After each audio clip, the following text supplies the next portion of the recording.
Hey, YouTube queens. Welcome back to She Speaks Bravo. I am Emily, and today is Winter House episode 6 recap day. Jess is dead to me. But before we get into that, make sure you hit that subscribe button and ring that bell so you don't miss a video, because I am recapping Bravo TV and sometimes a little true crime at least 3 times a week. So you don't want to miss a video. But hey, if you are already subscribed, love you. Mean it. My name is Emily, and I have been watching Bravo TV as a form of self-care for over a decade. Needless to say, I'm a complete mess. Subscribe and follow along for painfully insightful recaps about Bravo, true crime, and other great TV. Hit that bell. Okay. Pia and we are going to be like little detective. Well, not detectives, because we didn't have to like investigate. Yeah. More like researchers, maybe. Yes. Because it dawned on me yesterday when we were talking, we were voice noting back and forth. Oh my God, wait, hold on. I'm going to play the voice note. Oh, no. I'm going to play the voice note. I'm dying. This is the passion that I get from Pia when we voice note. Hold on, let me make sure hold on. Miss Jess, I think I look better than Lindsay Hubhouse. Fuck you, Jess. Fuck you. Fuck your stupid boyfriend who wears pearls like he's 16.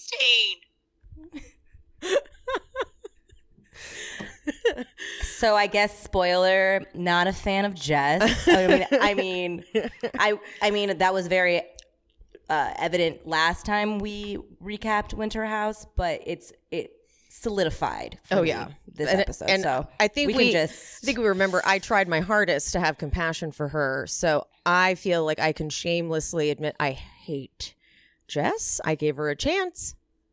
Nope. Like, I don't need to see her on my screen ever again. No. Her and Corey, there are two peas in a pod. They can go off in the sunset together on a different network. Please get them off of Bravo. They do not. Done. They're not Bravo material. No, they are not. So, also, I want to point out Corey was on Watch What Happens Live with Craig, and he's not a star. He's not. He's not. It's as much as you kind of love to hate Craig. He's a star. He's a star. And yeah, like, I don't like Craig, but it's a good not like. Mm-hmm. You have to be able to be like, there are people who love Craig. I have like friends that love Craig. I don't love Craig, but I love him for the show and what he brings to it. You need someone like Craig. And it's just enough where I don't want to like claw my eyes out and like want him off the show. Like, you have to have him on the show. You do. I didn't realize that Corey was supposed to be on Southern Charm, but was dropped last minute from season 1, which led to a fallout between Corey and Craig. They didn't talk for like, I might be remembering this wrong, but like 3 years.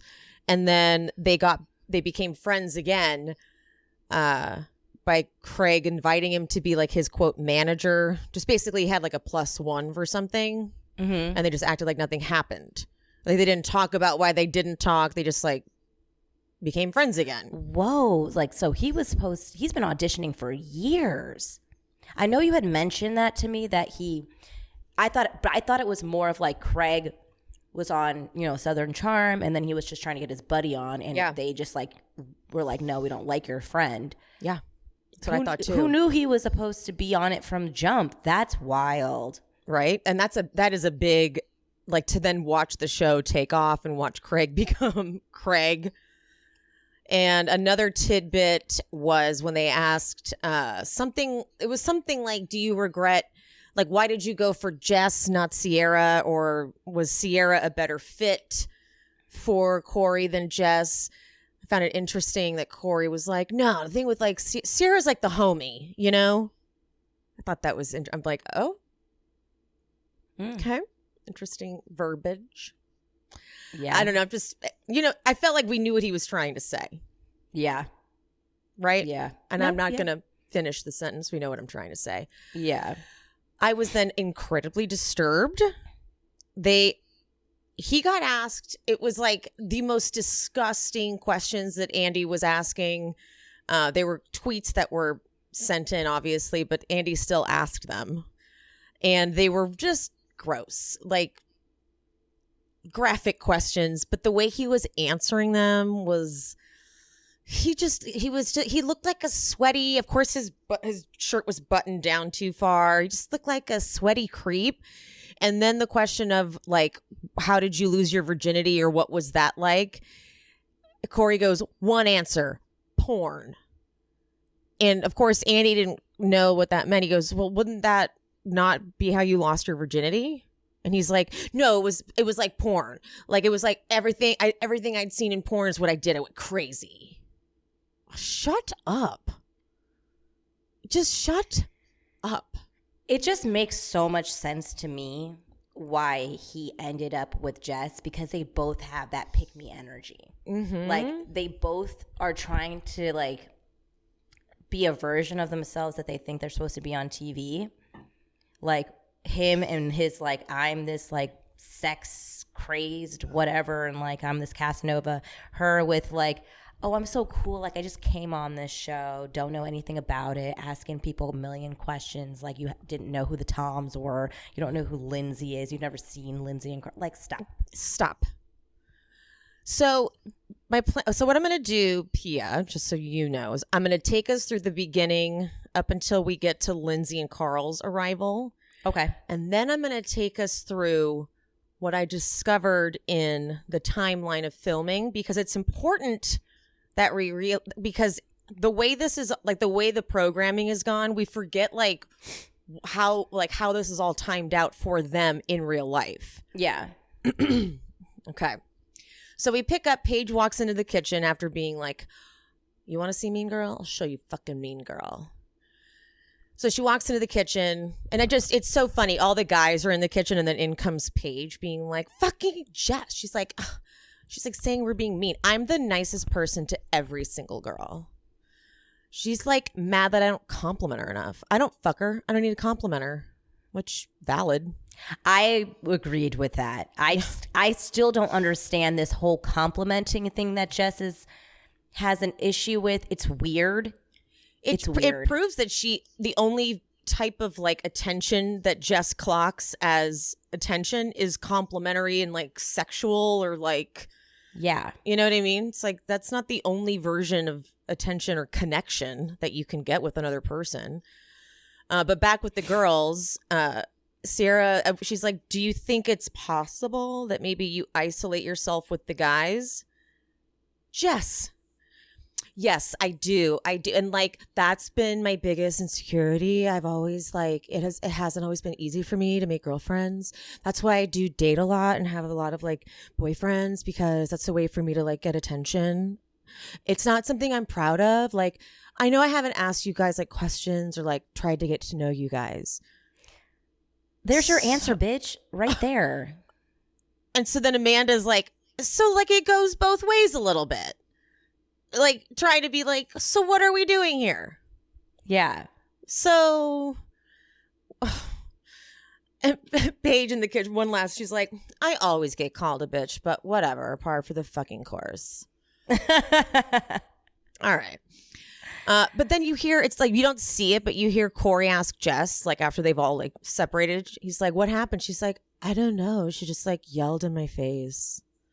Bitch, you know what happened. That irritated me so much, because she had a little breakthrough with the girls, took ownership of her part, and then immediately plays victim with Corey to like, she just like yelled at me. Like, I just don't understand it. Like, I do, because you just made a whole bunch of unnecessary drama up that you've created in your little fucking weird head. That's where I was like, okay, either you're really dumb and like forgot what happened and like can't process what happened, and like, I don't know, she just like yelled in my face. It's like, or you're manipulative as fuck. I think she's manipulative as fuck. I think she knows exactly what she's doing. She likes to play like this little girl, damsel in distress thing.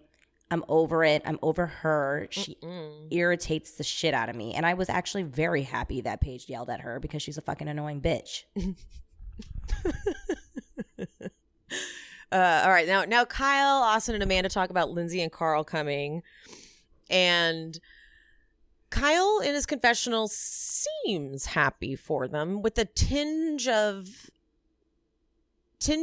odd, tinge of like, what are you not saying? There's a tinge of that. We are yet to see exactly what it is, like, but you can sense a tone under there. Mm-hmm. But Austen is in his room freaking out to someone. You don't see who, so clearly it's like a producer. Clearly he's telling a producer, like, I'm fucking freaking out. And in his confessional, he's like, I'm definitely nervous and anxious, and I've never been like that with Lindsay.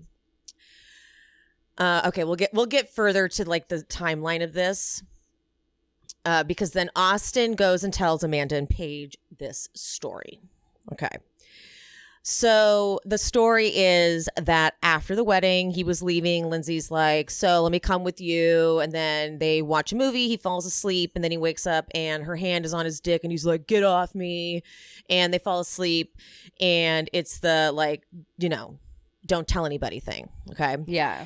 Amanda's confessional is that I was shocked that Carl and Lindsay announced at my wedding that they were going to give it another shot. Shot.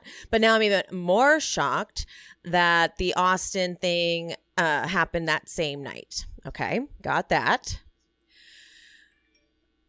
Lindsay saying, please don't tell anybody is like the big deal for them. They're like, ooh, why would she say that? That's like for them a big, a big like piece of evidence. Type like of thing. She's being deceitful, like this was all a facade. It's like all of their narrative. Yes. About the Yes.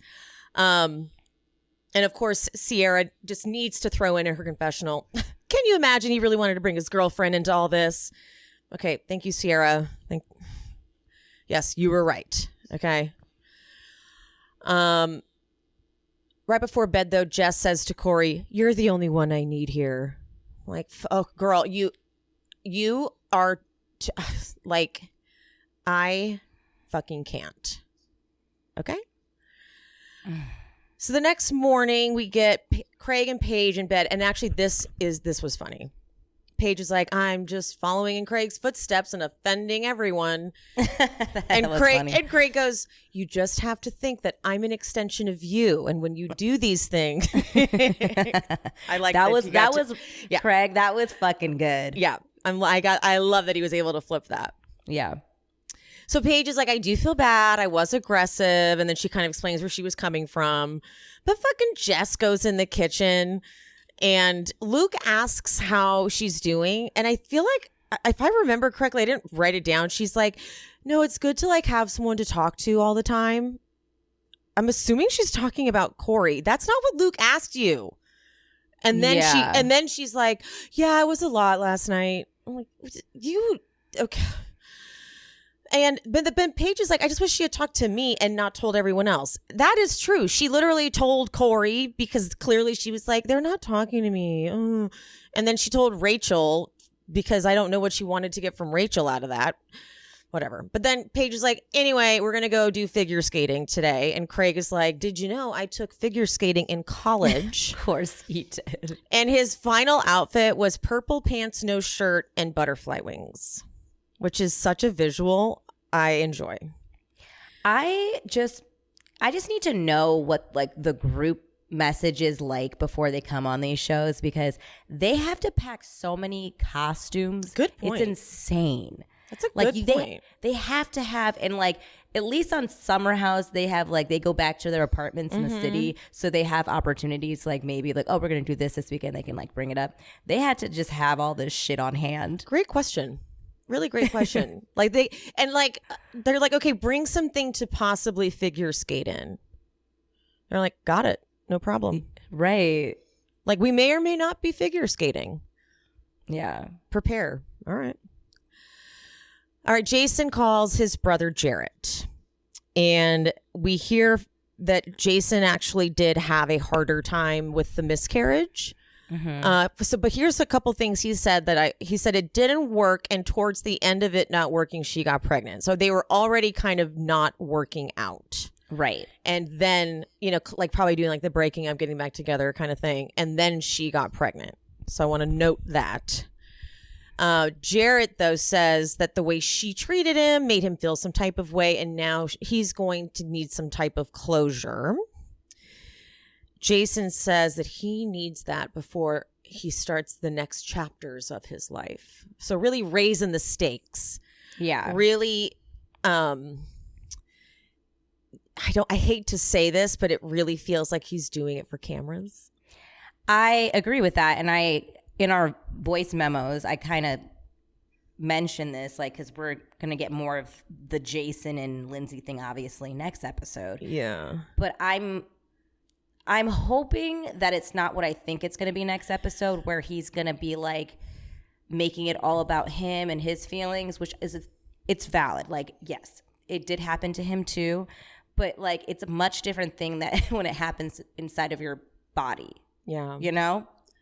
And I don't know. I'm feeling like the energy of the house already, and the and everyone feeling like almost kind of. Do you feel like the house is almost like acting as if Lindsay did something to Jason with this whole like miscarriage thing? It's got an energy of that now. Does that? Yeah. Like, I mean, I know that Craig had that energy in one of the flashes. Yeah. Mm-hmm. It had that vibe. And then even Amanda with her messiness kind of like will have that kind of energy too. And I understand Rachel only has what she has to go off of what Jason has told her. So I'm not even going to put her into that.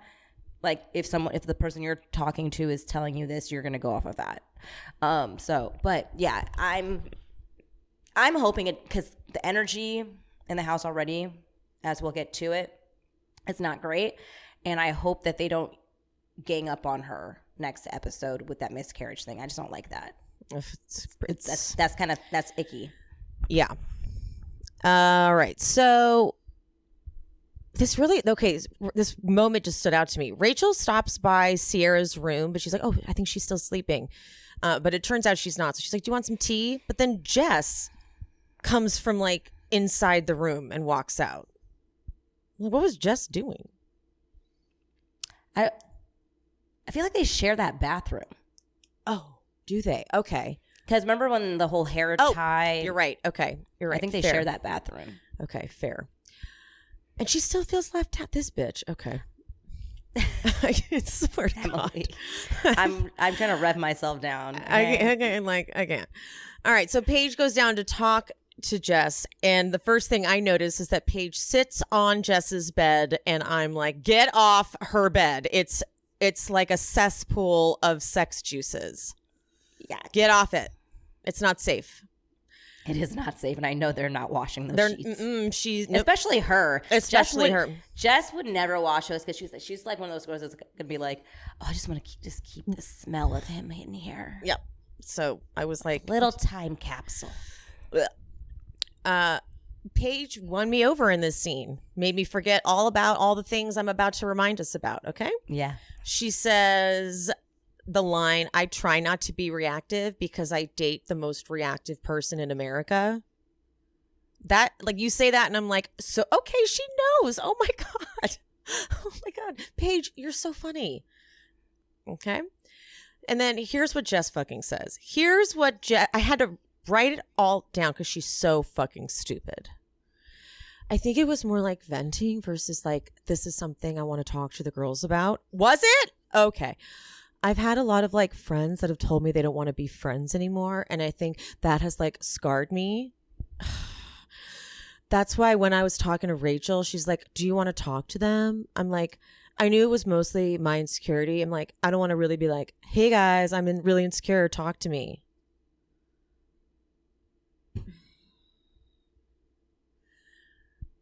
Then why were you talking to Rachel like they were the bad guys? Why were you talking to Rachel like they're mean girls? If you're fully aware, you're it's your insecurity. Because she got called out on it. You dumb bitch. She didn't want it. She's the only thing that was true in that whole sentence. Hold on, I need to take my shit down. Hold on. Okay, hold on. Don't take it down. Keep it up. Keep it up, girl. But the only true thing I think she just said in that statement was the fact that she didn't want to talk to them about it. Like, she just wanted to vent. And when she says vent, she just wanted to bitch. And she just wanted to keep bitching and keep getting sympathy, but she had no intentions on fixing anything. She just wanted to keep talking to Rachel about it. And the problem is she didn't think that Rachel would actually take the initiative to try to change the things that she was feeling by like trying to talk to them more, go in their rooms.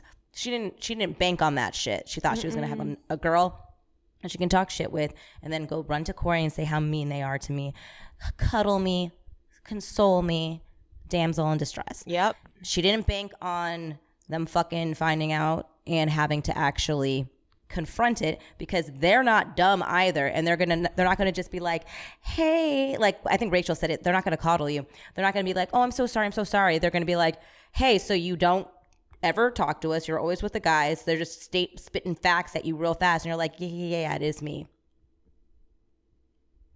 Like, she didn't bank on literally Corey saying, you know, you guys leave her out. That's what she said.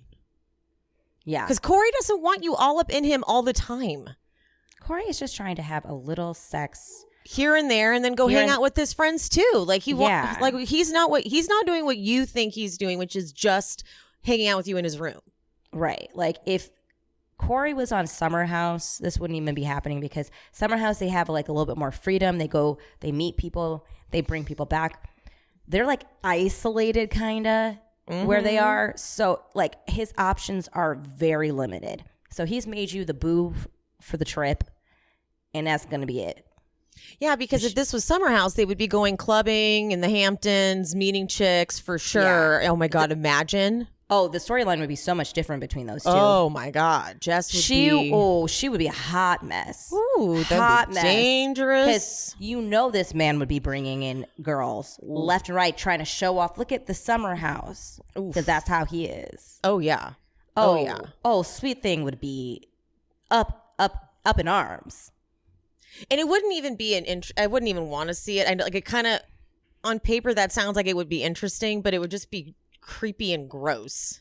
It's funny because I'm sorry to say everything that she was describing of Luke reminds me of what, like, she's like how Luke was like in the beginning, the way that Jess was saying like Luke was like creepy or whatever after whatever. I feel like that is what Jess is. And if we were in Summer House, Jess would be doing what she was like accusing Luke of to Corey. I guarantee. But it wouldn't be perceived as that because she's a woman. You know, she's like, ooh, look at that little role reversal. Yeah, I'm an equal opportunist here. See? But Paige turns it, she's like, no, you could say that to me because I'm just initially like when I meet new girls, like they don't like me. And I just didn't see that coming. Just did not. She's like, I 1000% get it. And I'm sorry for how I acted. So here's in the confessional, when Paige says, no matter who was right or who was wrong, I did the yelling and I will apologize. That's just being a good human and being like a normal person. I'm convinced that this is targeted towards Lindsay based on what they just filmed in Summer House. Remember the big fight they got in at Lindsay's birthday in the kitchen? Yes. I'm convinced that this is in response to that. Everything that's happening is in response to Lindsay. That's why Paige got so upset in the first place. It's all the things that they accused Lindsay of in Summer House is what they were being accused of here in Winter House. And she did get activated. Paige got activated. And she's quickly just trying to like not be painted as, I guess, a Lindsay carbon copy. So yes, I 100% agree. That was what she meant. Okay, so now we get Lindsay and Carl pulling up. So I'm going to take us through where, what has happened up to this point. So Summer House wrapped filming, but let's remember the wrap party was that prom where Craig showed up and like surprised Paige, and they wrapped in September 21st or something, and then Kyle and Amanda's wedding was September 25th. Okay. But Lindsay and Paige had that moment, remember, where they were like really cute and friendly. Yes. And I'll like intersplice the clip in here if I can. Actually, no, I won't, because YouTube will cut off my monetization. It's when they for anyone who doesn't remember, they're talking about like how Lindsay and Paige are just trying to meet someone that they like, and Lindsay's looking at Craig being like, oh my God, you guys really like each other. And that's when Lindsay says she's thinking it's going to come down to two idiots, either Austen or Carl, and Paige is supportive of Austen being the option. And yeah, I remember that. It was Paige's exact quote is, well, then move to Charleston. Don't threaten me with a good time. That's her exact quote. Exact quote. Okay, so that's in September.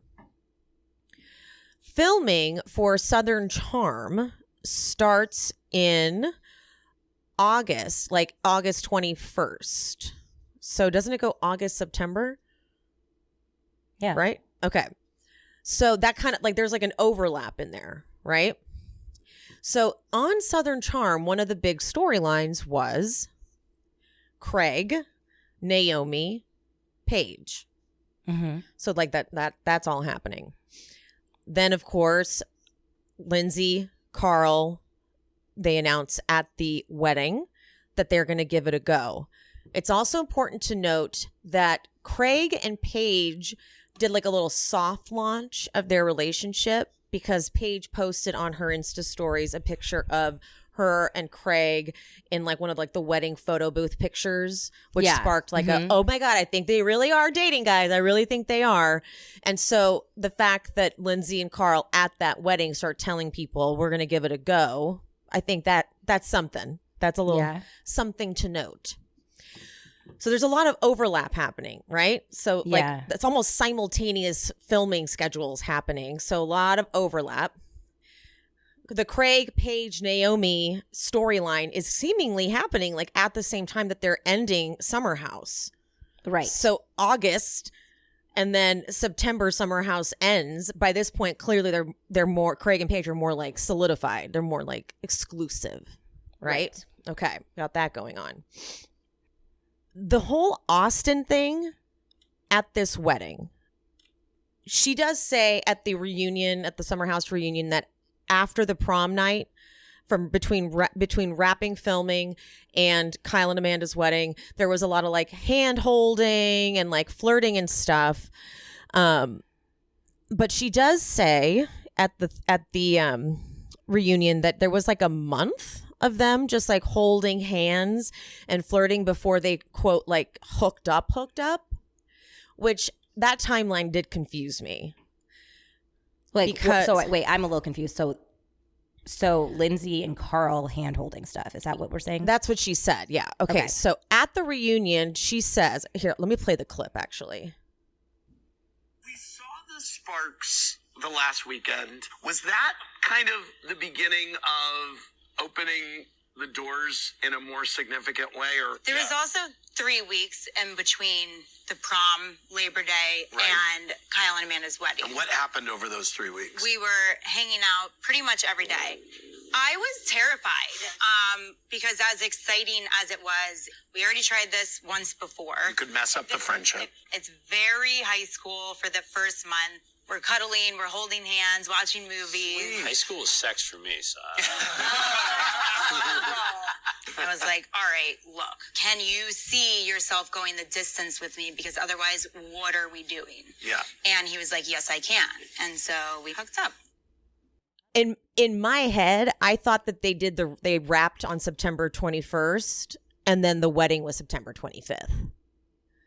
Oh, I see. Now I see what you're saying. You're saying that there can't be 3 weeks because there was only really a week. Yeah. So maybe there was 3 weeks in between. Like maybe they just took that big gap of time. They did. Actually, they did. They did. Because they show Kyle and Amanda planning it. Yeah. Okay, so there was 3 weeks. Okay. So and the thing is also, like, they do go home in between, so we're not seeing everything. You know what I mean? Like, we're mostly Summer House is just the weekends. So and I follow them. We all follow them on social media, and I do remember, it's fuzzy now because time has passed, but I do remember seeing them hanging out a lot on their social media. So it, like, all of that, like, hanging, because I remember they lived in the same building. And didn't she do a Watch What Happens Live? And that was when Carl was like, whoa. Yeah, because she had, like, that outfit. That's when she started really, like, we started seeing, like, a different, like, Lindsay era of her look. And that, I think that's when he started. But yeah, but the thing is, I remember on their social media, because they lived in the same building. The reason why they had such easy access to each other, I think that's what actually started it. He lived upstairs and she lived downstairs, or vice versa. And they were just always in each other's apartment. So I just think that is, I think living in the same apartment building and them being such good friends started everything. And I think that's what she means by high school. They're just like coming up to each other's apartments all the time, hanging out, and then it just starts getting blurry. Okay, well, so then if this is really the case, that for 3 weeks they had this innocent, like, PG related flirtation. Yeah. At the wedding, they have this on-camera conversation about how their feelings are shifting. Mm-hmm. Then she does that with Austen. It is a little more scandaloso. I think, hear me out. Because we can say something bad about Lindsay. That's allowed, because overall it's really not that big a deal compared to the rest of these other relationships. Right. When Austen says the old, like, Lindsay's old dick on, hand on the dick thing, like it's some, like, move of hers. Right. I think that is like a drunk Lindsay move. Yeah. And I feel like that's probably something she's pretty embarrassed about. Yeah. And when Lindsay says, when she walks in, she's like, I'm a totally different person. I feel like when they showed the flashbacks of her doing it to Austen and then, like, hooking up with Jason, I'm sure that's like a drunken, embarrassing moment that she probably hates. Like, when you get those flashes, like when you like remember doing that, I'm sure she would never in her right mind, sober, do that. You know? Oh, yeah. So Austen acting like this was such a coherent choice she made is, in my opinion, a result of what happened on Southern Charm. Because on Southern Charm, Craig had the falling out with Austen. Austen and Craig were part of their storyline at the beginning was them not doing well, because Austen was, like, throwing him under the bus, even though it was totally Craig doing the same exact thing to Austen. But that was them. Like, that was their storyline for a minute. Right. And also that Craig was cheating on Paige, or, like, there was a lot of crossover and, you know, blah, blah, blah, blah, blah. Right? Yeah. So I feel like Austen got so much hell for, actually, by now none of these shows had aired. So in Winter House, none of this had aired. Like, nothing had come out yet at all. Right. So in Winter House, Austen is still reeling for the way, like, everything went down in Summer House. Mm-hmm. So I think that the way he's like, yeah, or him was on my dick and, like, all this shit, I think it's more vengeful than, like, accurate. No, I 1000% agree with all of that. That's right. Like, that's what I was gonna say. Like, I believe Austen that all that happened. So that there's no defense of, like, Lindsay. It's just that I just don't like. I just don't think it's a big deal. And also when they talk about the dates, I'm confused. Isn't September 25th before October 7th? That's what I'm saying. Like, just like, what the fuck? I don't really find it that like, I think it's salacious because they said it on TV, and part of this is all TV. Like, I'm sure that they wanted to, like, also be like, part of this is for camera too. Like we're making the announcement at was Kyle and Amanda's wedding. Like, but it's very telling that they make that announcement, and the person that she goes and ends up hanging out with is Austen, and Carl doesn't seem. It's not like Carl's like texting her like, "Where you at? We just made an announcement." Like, you know what I mean? So he's off doing his own fucking thing too. You know what I mean? So, in my opinion, it's like, I just feel like we've all dated and we've all liked one person that we probably maybe think that we're gonna be with, but you know, we're still kind of single, and you get fucking drunk, shit happens. You know what I mean? Yeah. And like, these people aren't ones to talk. Right. So if they were not, I feel like when we watched Summer House, we were led to believe that that was the point that they decided that they were official. And they are telling us that is not when they became official. They are telling us they considered themselves official early October, like October 7th or whatever the date was. So it's like, I just think that to sum it up, what you said is completely accurate.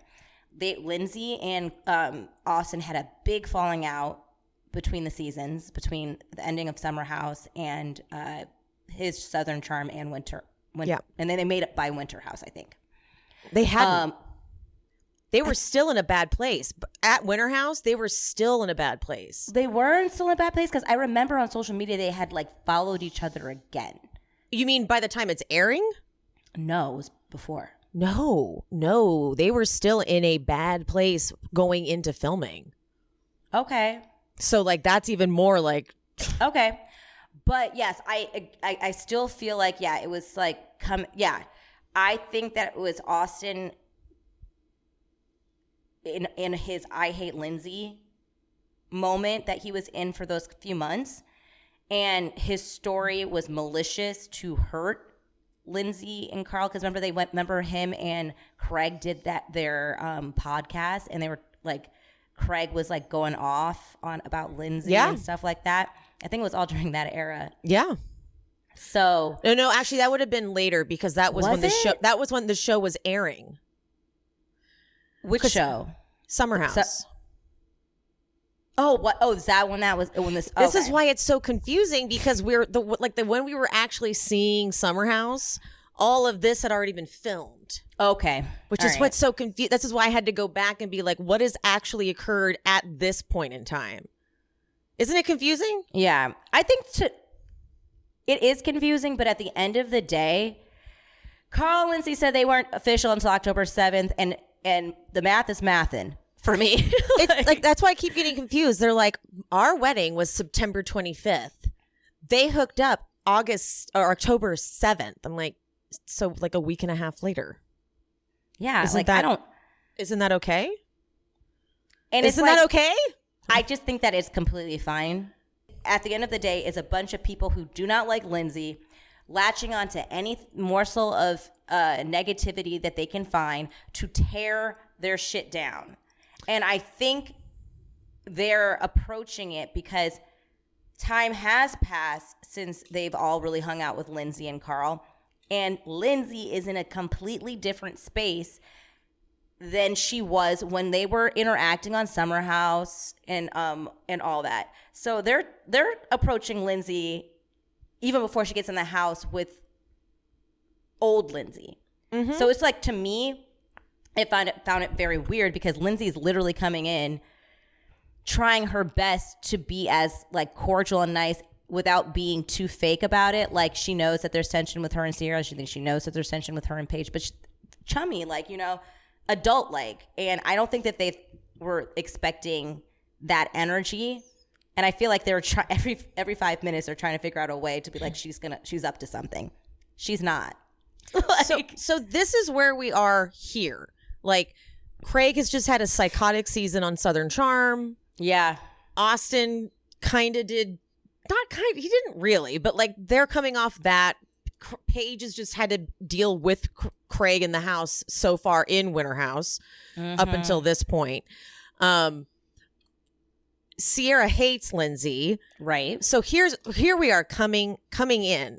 And then when we finish this recap, I'm going to take us through more of a timeline, because then I got infuriated. Oh. Ooh. Yes. I can't wait. I can't wait to get to that part. Okay. I want to get to the infuriating. I'm excited for the infuriating. Oh. Okay. I love the drama. Okay. Lindsay and Carl, they pull up. This is the actual dialogue that occurs. Lindsay, we're here, babe. Oh, the memories. Carl, does it bring back memories, babe? Lindsay, we're going to make new memories, babe. I need them. I'm going to call foul for the use of babe. Overuse of babe from Lindsay and Carl. Yeah. It could be a drinking game. Yeah. I almost feel like it's their security blanket word, or like they're yeah. You know what I mean?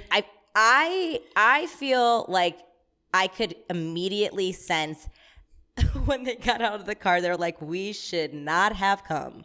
Like, I feel like they made the agreement a while ago, and they're like, oh, shit. Yeah. And I feel like they've had their break, and they've been traveling, and they are in a very, like, you know, honeymoon love space. And I feel like the moment they stepped out, they're like, this was a huge fucking mistake. Yeah. Real bad. So they're getting their stuff out. Paige tells the guys in the kitchen, she's like, all right, everyone, we're going to do this figure skating thing. As that's happening, Lindsay and Carl are coming in, and she comes down the hall, and it's just the way they shoot it, it's almost like a suspense thriller. Yeah. Like, oh no. So the first person Lindsay hugs is Jason, and you're like, that's right. There's tension with Jason. And then they're like, where's Carl? It's like, and of course his greeting completely different. His greeting's like, Carl, we love Carl. Sierra's literally hiding in her room. She's like peeking out of her door. She's staying in her room. Amanda is telling her about the figure skating thing, and she seems to be friendly, and Paige is decent. Yeah. Nothing too crazy, just decent. So Lindsay's confessional. She's like, last year I was in a completely different place ×2. And they flash back to that montage was epic. Her fucking just the fall. I forgot that she just fell into the wall and was like, ow.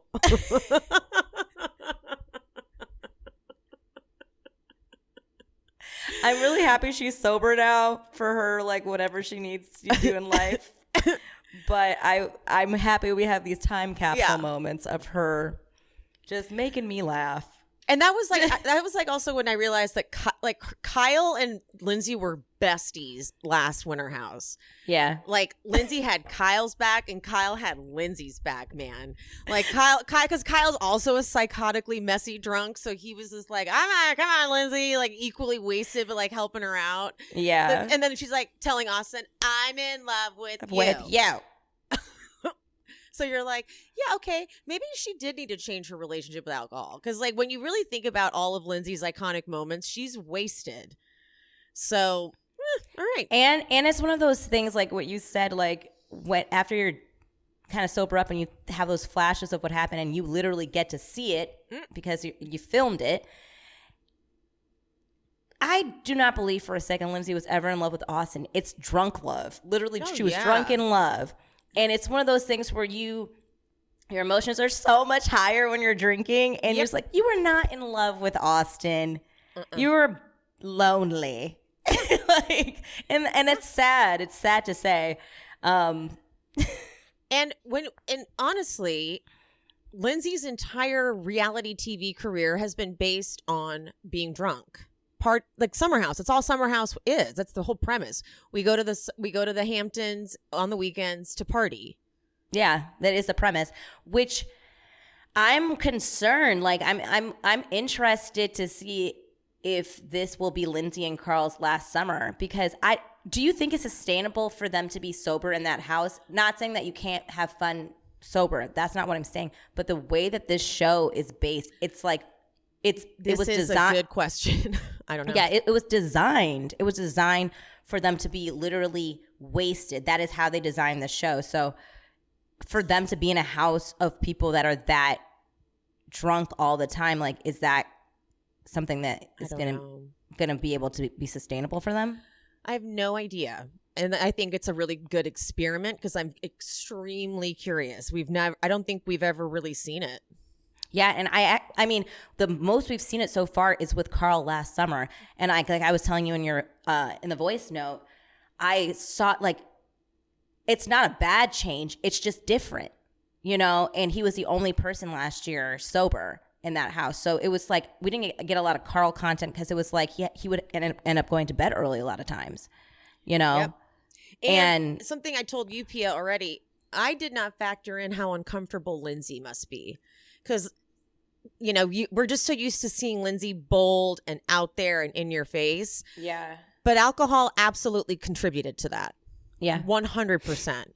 And so now she's learning how to, I mean, it is real. Like, you have to learn how to socialize again. Mm-hmm. Like, I went through it. Like, suddenly when someone invited me somewhere, I was like, oh my God, I'm actually going to go to that and not drink. Like, I went to a sporting event. Like, I went to a Dodger game and I was like, I'm not going to drink a beer. And then you're like, oh, I guess you just go. But it's like, it does change. It does affect you. And Lindsay's only done all of these things drunk. And so they are walking into this house like, you would probably hand them an alcoholic beverage. That's what they all are doing. You're drinking from the second you wake up, a little bit here and there, and then you get wasted at night. Yeah, and I mean, we saw it in the clip. She walked the first winter house. She walks in like, party's here. Like, it's a different vibe. It's a completely different vibe for them. Totally. And I know I have social anxiety, and it takes. And I honestly feel like I always need like one or two drinks to get myself to be who I actually am, which is terrible to say, but like it's just crippling sometimes. So I can't imagine how it must be if you are always have relied on alcohol to be able to be like outgoing. Mm-hmm. So that's like, it's humbling. It is humbling. And I feel like I get it too for the other people in the house. They have not seen this side of Lindsay yet. So they're not, I don't think they know what to make of it. And they don't know if it's like, I feel like that might be coming off like how all of the people keep on feeling like Lindsay is being fake or whatever. I just think that they don't, introduce yourself to Lindsay, because this is the new person. You know what I mean?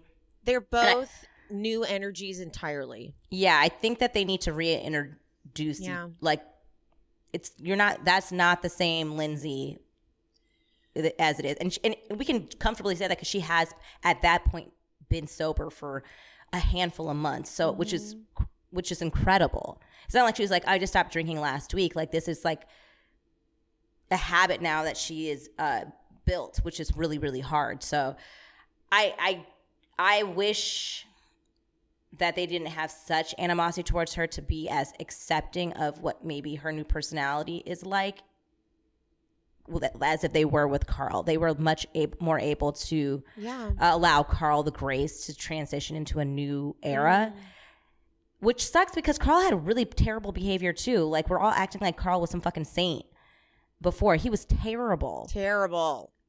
Just as bad as Lindsay. Yeah. But for some reason, it's excused, and we're able to let him, be, sober. I know maybe they're a little bit more sensitive because his brother did die. I also think because Carl announced he was getting sober, Lindsay hasn't announced it. Really, she's like, I'm doing it to help Carl. So it doesn't seem like she's like Carl is like struggling with his sobriety, and you know what I mean? As where Lindsay's like, I don't know, maybe I like, so they don't feel like they need to support her.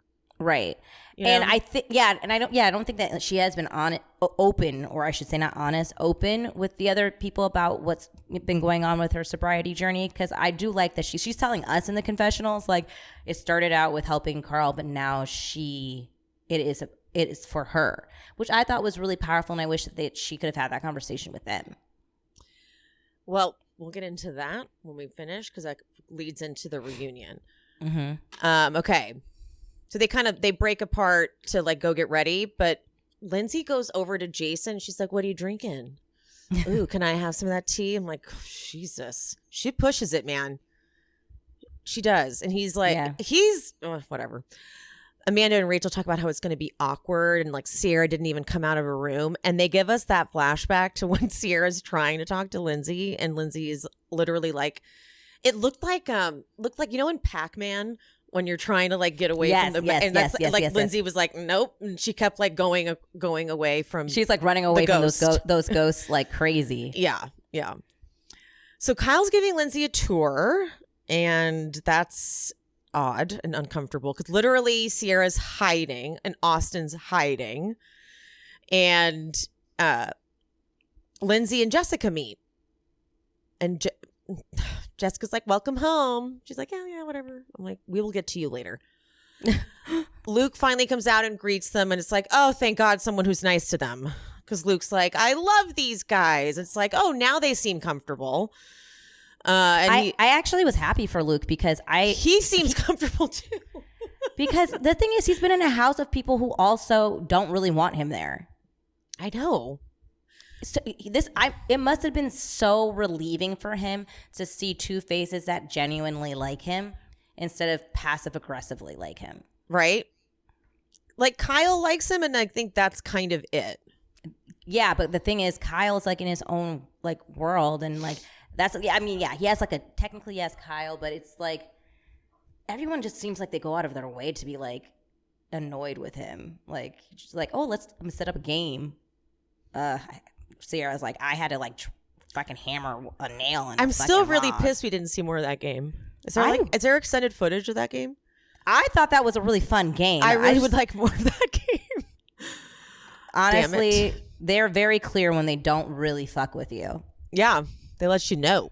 All right, so Luke finally greets him. He's like, these are two people in love, and it's inspiring. He's very much team Carl and Lindsay. And he shows them his room, and he's like, this is where the Tom stayed. I'm willing to throuple. And they clearly are like, no. They want their own room. So they're like, we can just stay in a hotel if no one's willing to give up their room. And obviously we'll get to that later. Yeah. So they're getting ready. Jessica and Sierra are getting ready. And Jessica asks Sierra, she's like, do I look like Lindsay? And Sierra's like, you have similarities. Which, unbeknownst to her, that's like not what she wanted to hear.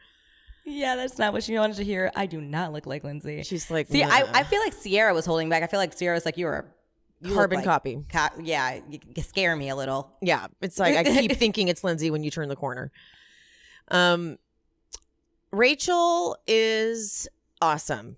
I really, really like her because Jason's like, hey, should I wear this? Should I wear this? And talking a little bit about like how it's weird having Lindsay there. And in Rachel's confessional, she's like, I know that a lot happened that affected like the mind, the heart, something else. I don't know what she says. She goes, it's important he knows that he can be comfortable and vulnerable around me. It's like, you're badass. She's just cool. Yeah. I want more of her. She can stay. I want more of her, and I want like to see like her and Maya together. Okay. Carl's getting ready and he's like, can you see, is my ass see through? She goes, no, but you can see. And he's like, my dick? She's like, yeah. All right. Paige enters the kitchen. She like does a little twirl, like a little ballerina. She's obsessed with herself in this tutu. Yeah. Someone points out that it's upside down, which I actually did appreciate it upside down. I'm glad she didn't fix it. Because it's like flipped up, like flipped facing up. It's better. I liked it. I liked it like that too. Paige is like that girl that's like, no, I won't wear my clothes the normal way. She's Regina George. She's the one who's like, when they cut the holes in her shirt, she's like, I'll wear it like that. And then everyone else starts wearing it like that. Yeah. She's a trendsetter. Mm-hmm. Lindsay comes down. She meets Corey. And Carl walks into the room. Carl actually walked in cool. He's like, who are these cats? And Sierra gives him the warmest welcome. Like, oh my God, I love Carl. Corey does a very formal, he's like, hey man, I'm Corey. Very like formal handshake. Craig is nice to Carl with a tinge of weird. Just a little tinge of something I didn't like. Can't put my finger on it. Just didn't like it. Insecurity. Something. Craig is having. Craig this winter house has Jax Taylor energy. Oh. I'm the number one guy in this group. Yes, it's like he's threatened or something. It had that vibe. Like, I don't like it. It's because everyone really likes Carl, and I don't think he likes that. And he's like, I can't be Carl. I definitely cannot be a Carl. Like, I'll never be a Carl. Mm-hmm. Austen points out, he's like, wow, is this not crazy how much these two look alike? About Lindsay and Jess. He's like, literally, like, I keep thinking they're the same person. Lindsay, she goes, yeah, right. Lindsay's in a relationship now, so we'll get a younger, hotter version of her. There you go, Jess. There's your compliment. That thank you for bringing that up, because I was going to definitely point that out. Like, Jess has been crying for 3 episodes now that no one compliments her when she walks in the room. Here goes Lindsay, not privy to the whole complimenting thing. Didn't even know. Immediately comes in and gives her the fucking thing that she's been desiring. Best compliment ever. Younger, hotter version. Fuck you. Like, and what does Jess say in her? But granted, I know in a confessional, the producers set you up, like they give you a shitty question. So I'm a little shocked because she looks a lot older than me. So when people are like, "Oh, you remind me of Lindsay," I'm like, she could be my mom or like my aunt. Okay, bitch. Or what do you mean by that? And then she does this like sinister smile, like she thinks she's so fucking cute. When she said she could be my mom, I was like, "Do you think she's 70, like 60, like?" She's not that much older than you. Like, she had you at 10? What are you saying? First of all, I'm gonna be give me a second. I'm gonna be fucking real. It's not because I fucking hate this bitch, Jess, because I fucking do. But am I alone in feeling like Jess doesn't if you didn't tell me Jess's age, I wouldn't necessarily think I would never think she's like she is younger immediately. Than, yeah. I honestly, yeah. And I swear it's not because I don't like her. I just don't think that she looks that much younger than, or younger at all in comparison to Lindsay. Maybe if we're comparing Lindsay from like early seasons when she wasn't like completely together, but like she's like honestly, Lindsay looked great when she walked in that house. She looked she looked better amazing. than ever. Better than ever. I'm sorry. I just thought that was crazy what she said. I thought that was a really crazy statement. Crazy. That was wild to me. How dare you? It was the way she smiled. The way she fucking smiled. Like, I'm so cute for saying that. So wait a minute. You think that they're all mean girls, but then you go and say this? Huh. Jess is a lazy, good-looking person.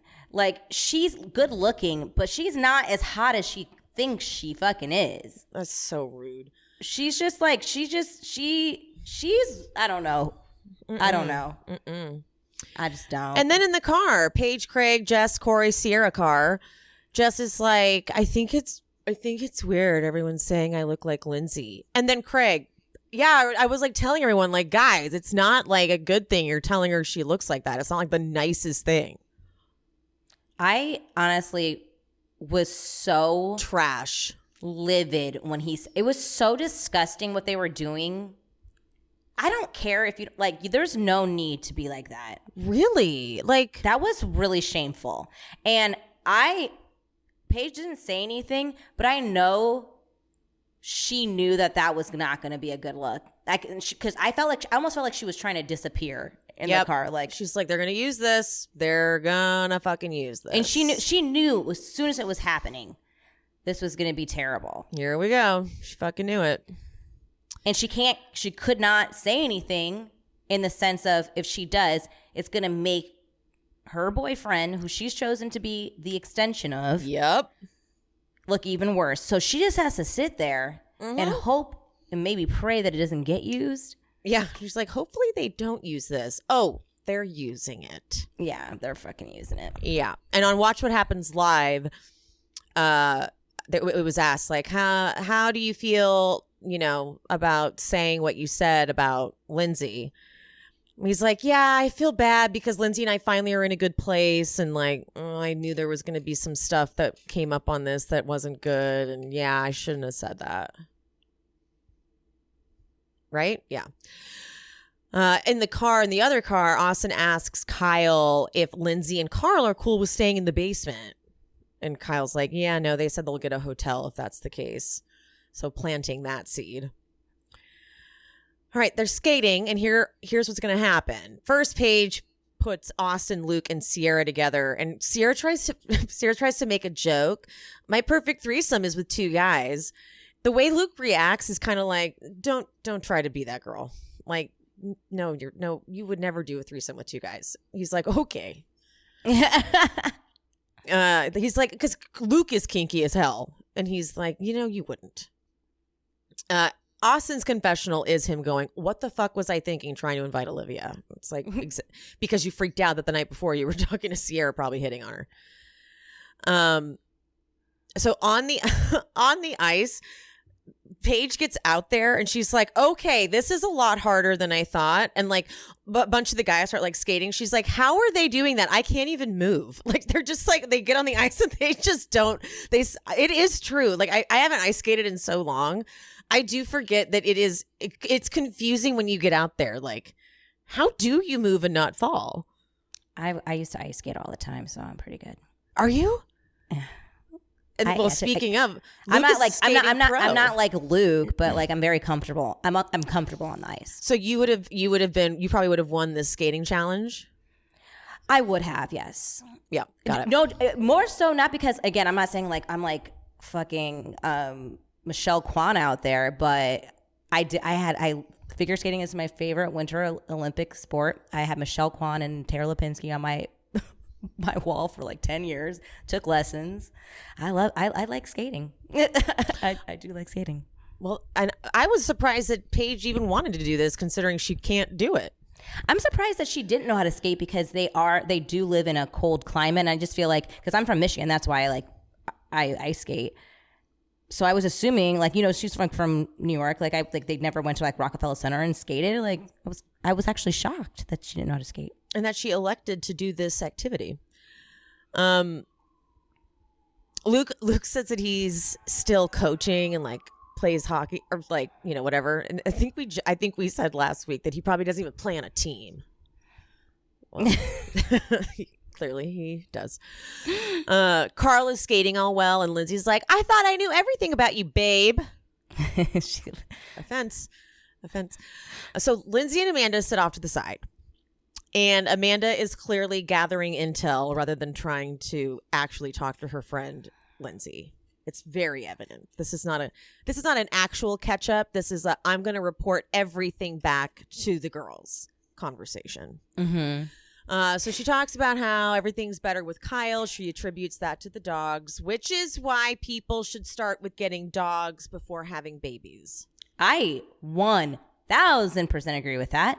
I am so happy that Sean and I got Penn. He did not want to get a dog at first, but of course he's like #1 dog daddy. He's like, go on his Instagram account. You probably can't go a day without posting something about Penn. But it's like, you really learn how to like work with someone. You have to be a team. Mm-hmm. And it's such a good practice for like, if you guys, decide you want to have kids, because it's like you already kind of have that built in like rapport of like, I know my weaknesses. Like, I know what kind of parent I probably will be. And I know what kind of parent he'll be, and what I will have good, like what strengths I will have and what strengths he'll have and weaknesses. See? And so Lindsay goes, yeah, Carl wants a dog, which segues them into that conversation. So Lindsay says that they count the start of the relationship from when they full on hooked up, had sex. That is October 7th. Once again, Amanda's like, our wedding was September 25th.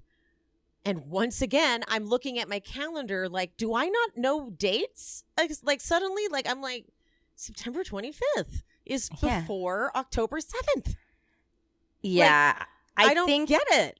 I think that they decided that Lindsay and Carl were together. I think this is the problem.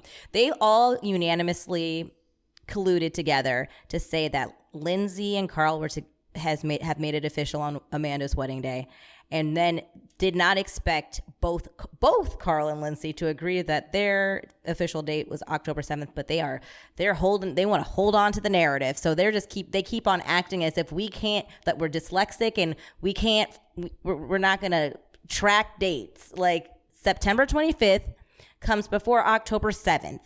So case closed. Like case motherfucking closed. Like Lindsay had a history of partying with Austen and like kind of hooking up with Austen. Yeah. So to me, it's probably not her proudest moment. I'm sure that she got drunk and was like, because I've done shit like that when I was wasted. So I guarantee that if she could take it back, she would, because like, I think she's gonna try to lie about it, though. We see that for next week. She says, she's like, all we did was order McDonald's and Pat. She does. Yeah, she's going to lie. Oh, I think she's definitely lying. Yeah. Oh, for sure. I think that they definitely. Yeah, no, I think that she's lying. But the thing is, I think this is probably me just wanting to be optimistic, but I feel like she probably did tell Carl the truth, but she does not want the world to have that perception. I think that I feel like that she's probably had that conversation with Carl in private. Okay. Because I don't think Carl's an idiot.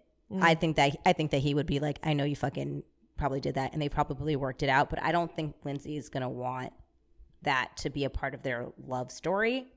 So I think she's gonna try to convince us that that did not happen. Okay. Possible. It did. I know it did. Totally. Because Austen wouldn't outright make it up. But Austen is messy. That is something that is a fact about Austen. He's one of the messiest little fuckers. So that I do want to remind myself too. The thing is, this is one thing I think that Austen is lying about. I don't believe that he's like, get your hand off my dick. No, like that drama. I don't think that. I think they messed around, and he's like embellishing that to make her look like thirsty, because everyone will believe it because she's been super thirsty for Austen in the past. I do think Austen is hooked up. I've seen Austen, like, please, if they were drunk and Austen, like, I'm not saying they had sex, but I don't think that Austen was like, no, get your hands off me.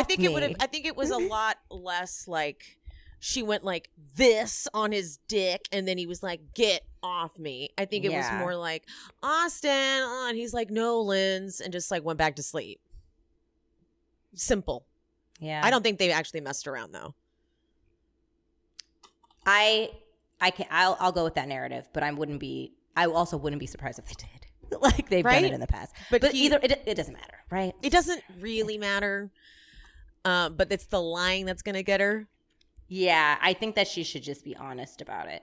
But again, it's probably really hard to be honest in a house full of people who really want you to tear down your relationship. Yeah, she feels really outnumbered. While that conversation is going on, Carl and Kyle talk, and Carl is real cheese. Something happened at your wedding. My heart beated different. I've never been happier in my life, man.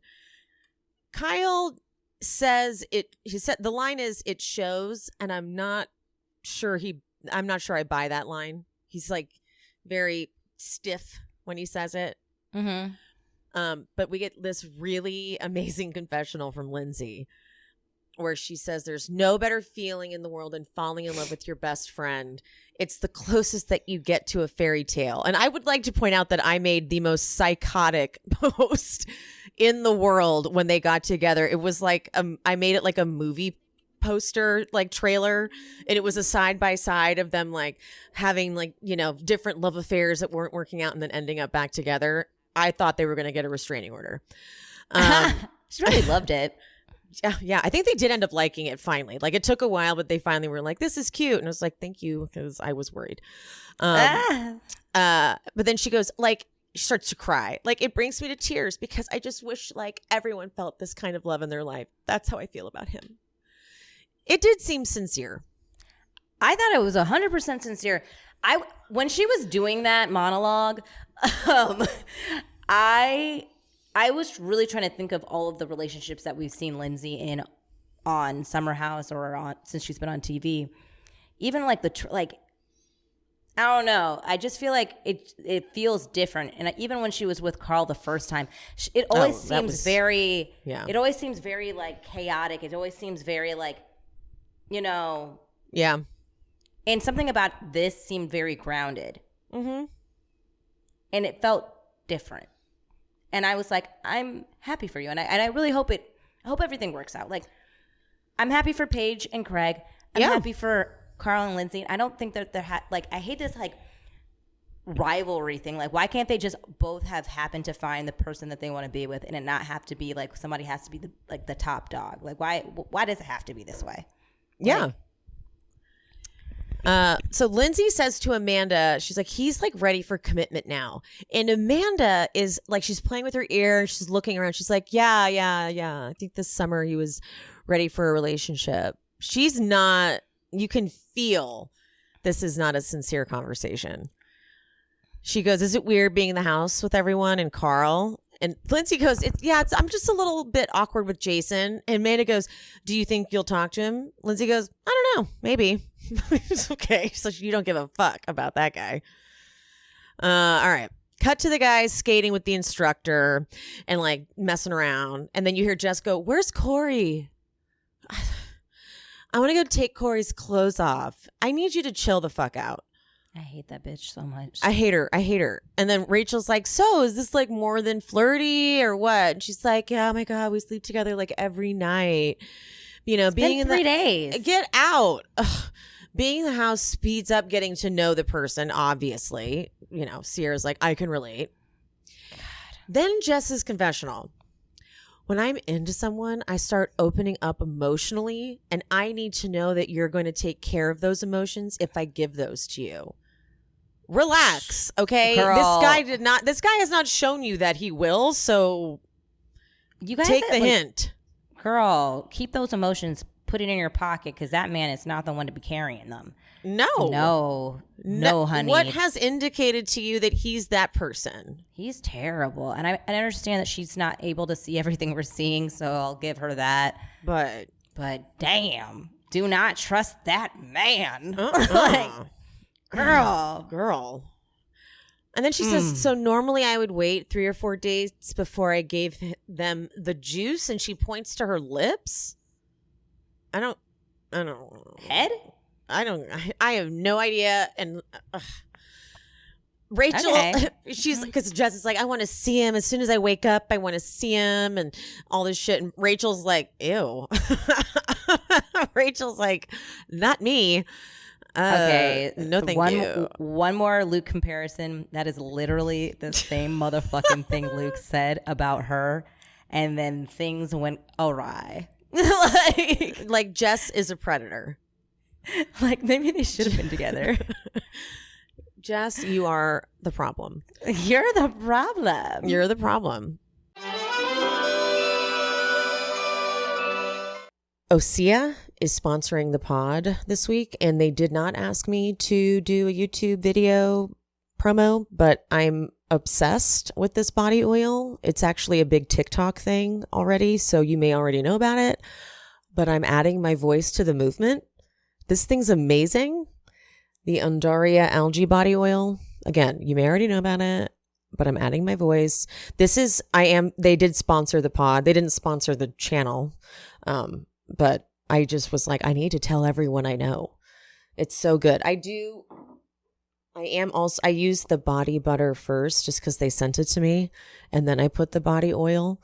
But I did just use the body oil yesterday on my legs, and it was still amazing. So if you want to use my discount code, I'll leave it in the description. All right. The instructor teaches them the routine, but like while the instructor is talking to them, Jason is like full on back hugging Rachel. And I don't know why, but I was like, get off of her. Because I don't, as much as I love Rachel, I don't buy this whole. I don't at all. I think it's, again, convenient. Like, and I also feel like he's putting it on a little bit more because he is uncomfortable. Lindsay is here with her new love. Mm-hmm.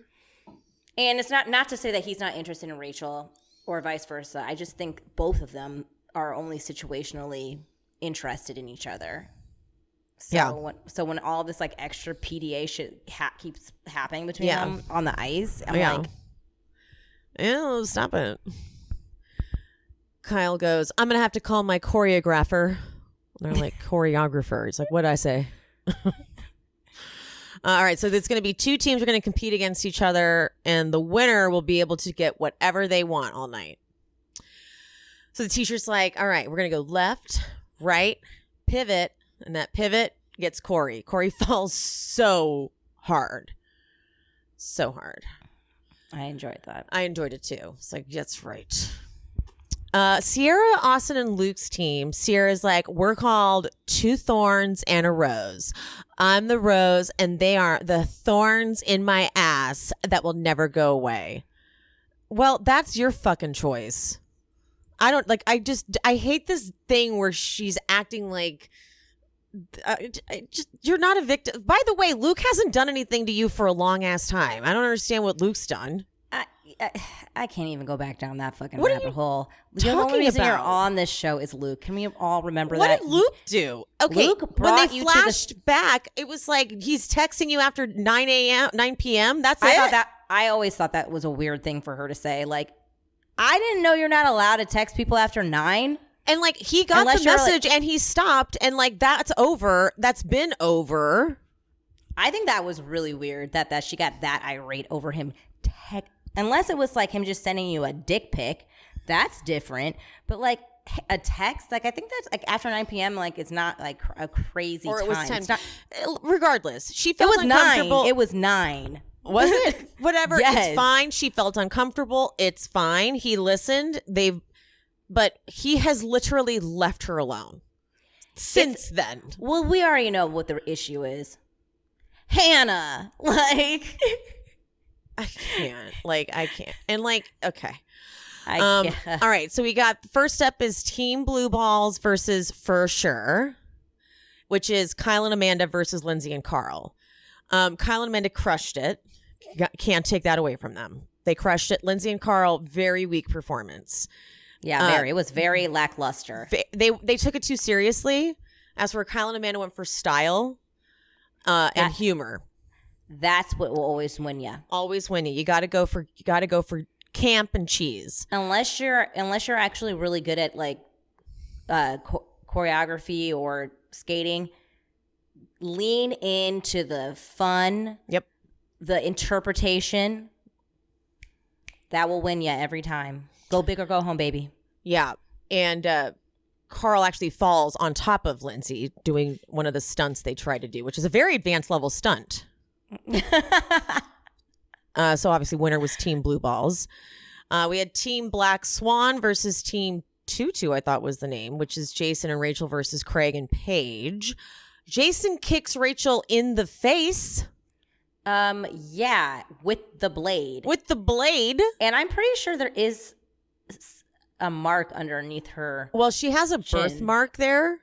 Oh, is that the birthmark? I was like, is anyone going to tell her that he hit her underneath?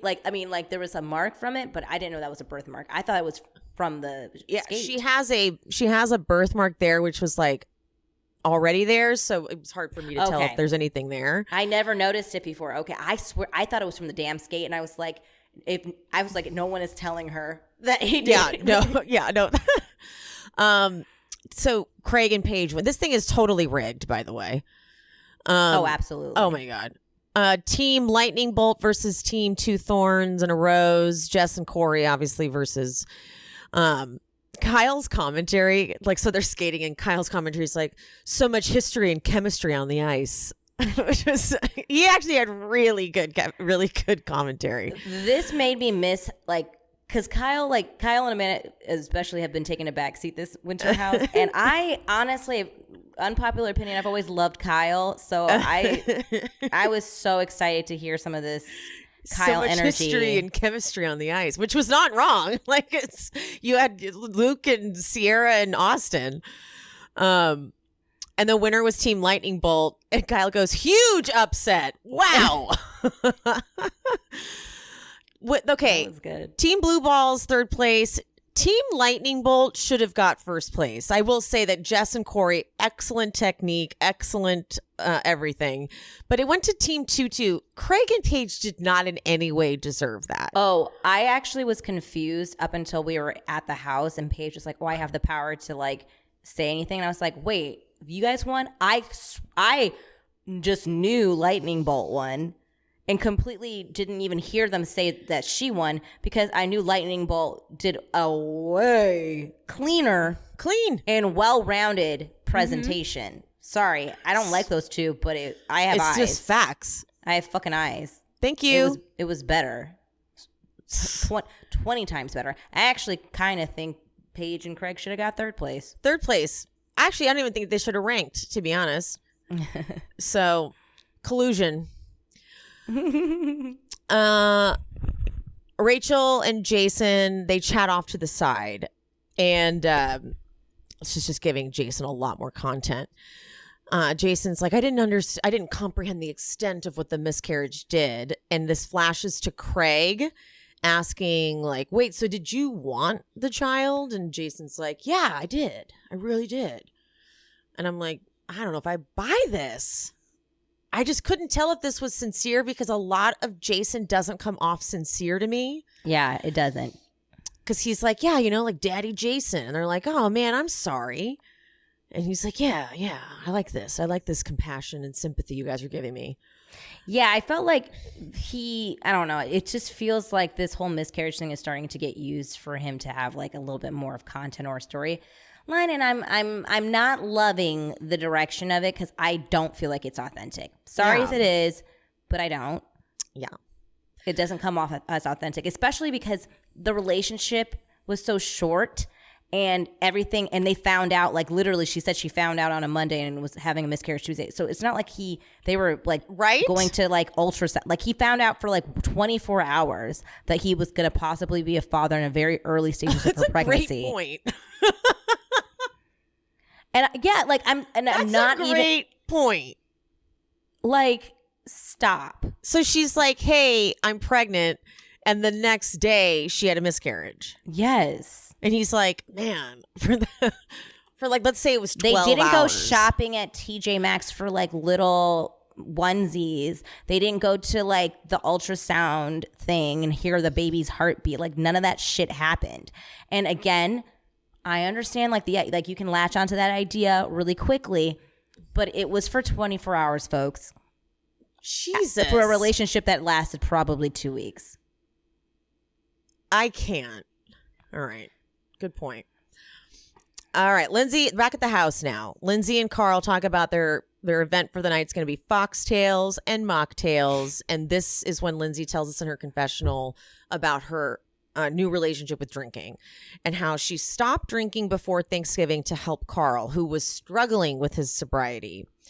And I'm assuming that didn't mean he relapsed or anything. It's just that he was having a hard time staying sober going into the holidays. Mm-hmm. And the reason but she says, like, I stopped drinking for him and now it's for me. Yeah. She said, I like the way I looked and the way I felt. And it's true. Take booze out of your diet for a little while. And you're like, oh my God, my face. Yeah. Okay. So Carl's like, yeah. So he gives them like the hats, like the guys are going to wear the hats. And he's like, it's apparently a thing where if a fox crosses your path, it's good luck. And Amanda goes, while you're wearing the hat? No, Amanda. That's okay. I feel like that's something I would say. Like if I was like stoned listening to this, I would like that's like a dumb thing I would ask. Like, is that a part of the? That's why it's so funny because I think any of us could have easily said that. Like so just making sure I get it. Like if Jess had said it, I would have been irate. It wouldn't have been funny.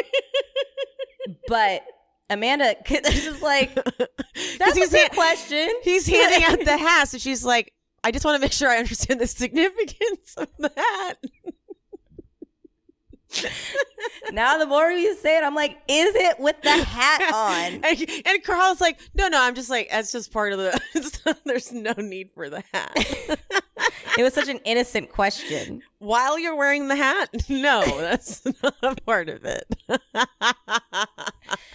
I love that. I did not laugh at that when in real time, but the retelling of it was very funny. Very funny. So the girls are gonna wear like little foxes, be like little foxes. Let me just tell you, fucking this one thing I really learned about Sierra in this winter house is that she loves a costume. She loves to she was really getting into this. Like, do I look like a fucking fox? She looked like a tiger. She did look like a tiger. And when Paige said that, I was like, well, bitch, you needed to look up fox makeup. But she was really excited about it. She's like, I need this to look like a fox. I was like, well, you looked at the wrong tutorial.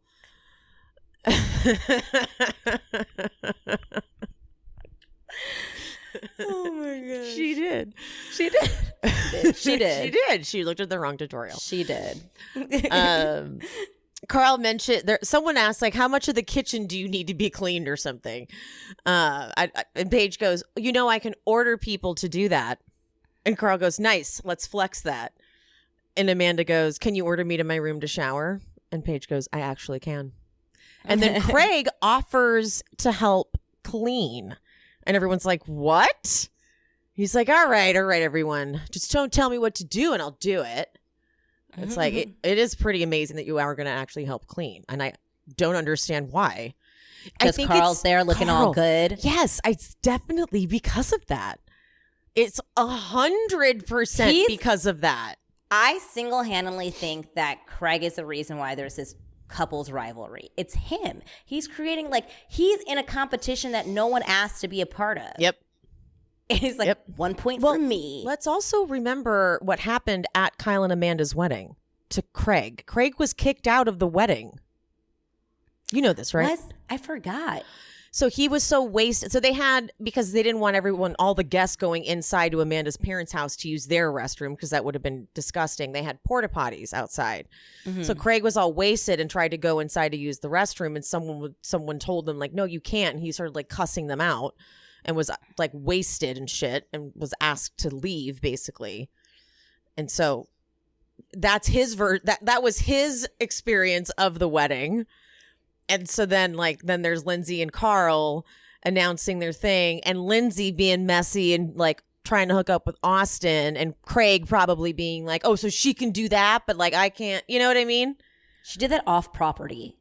Well, because Craig probably feels no, I'm always the bad guy. That's probably part of it too. Victim Craig. You know? All right, so they're getting ready. Carl is disgusted by the house. I don't blame him at all. I would be too. Walking in fresh eyes, seeing that house. Carl and Lindsay cooking and prepping foods. It felt very sober is what it felt like. I'm sure that's what the fuck they do all the time. They have nothing else to do. Kyle goes into Austen's room. And Kyle's everyone's hanging out in their rooms and they don't want to go downstairs. Jesus, that's how tense this is. Yeah. And Austin's I'll go down. It's just I have to have the conversation with Lindsay. It's not with Carl or anything. In his confessional, he's not only is Dickgate a part of it, but he brings up Watch What Happens Live and how much of an asshole he was. And she was in the audience, and that was so mean. She went with him to his Watch What Happens Live appearance. And of course they're going to play some shady ass game because that's what they do on Watch What Happens Live. Yeah. And your friend Lindsay's there. Just do her a favor. Do her a favor and just keep saying, or just say no comment. Or with every single question, be I'm not answering this. I'm not answering this. But don't right in front of her say, who's the better cuddler? Sierra. Who's the better kisser? Sierra. You don't need to do all of that. Who's the better kisser? Sierra? Right in front of Lindsay? It was humiliating. It was rude. And it was humiliating. And she had to just sit there the whole taping. What's she going to do? Fucking rude. It was. Okay, now dinner is ready. And because Carl makes this pun later, he wants to squash the beef. So he made squash and beef dish it like squash and beef and then squash and sweet sausage with I love mozzarella on top. It's sounded really good. Jess starts to be like, this is the best dinner we've had. And Austen's like, don't say that so loud, you idiot. Okay. But Amanda, Rachel, Sierra, and Paige are like still getting ready. And Sierra points out how like sweet Jason is and diplomatic, and Rachel kind of feels bad. And Sierra's like, well, he needs to learn to speak up. I'm sure because she wants more people attacking Lindsay, the better. The more people come, please God, speak up. But Rachel also is like, he can wait. Yeah. But then Rachel asks, how long have Lindsay and Carl been dating? Now, Amanda, I feel like Amanda was like, let me stay calm. Let me remain calm here. Because she's like, I talked to Lindsay and she said October 7th. And like everyone like reacts, but like they know they're on camera. So they're like, be cool, be cool, be cool, be cool. Everyone be cool. I'm like, this isn't a big fucking reveal. Paige especially should know that. She was in a relationship with Craig, kind of. And then they finally, like, stop. Yeah. But I will get to, we're almost done and I will get to my findings. the infuriating findings. Yes. Sierra's like, do I look like a fox? And Paige is like, you look like a tiger. She's like, bitch, I'm supposed to look like a fox. I'm like, but you don't. She doesn't. She doesn't. did not. You look like a tiger. All right. So they're at the dinner. And Carl's like, this is the favorite meal Lindsay makes for me, which was adorable, of course. But they're like, we hate you. We hate everything you do. So nothing you say matters. Right? We hate everything. Luke was like, I just want to point out that you guys have never looked better. Now, he's obviously trying to point out that that's because of their lifestyle change, that they don't drink. Like, he's trying to give them props, clearly. Yeah. But Corey has to make fun of him. And Paige is like, oh, you trying to have a threesome? Like, God, you guys. But then I also was like, I would watch the shit out of that. So you guys could totally have a threesome. Oh, my gosh. Yeah, let's do that.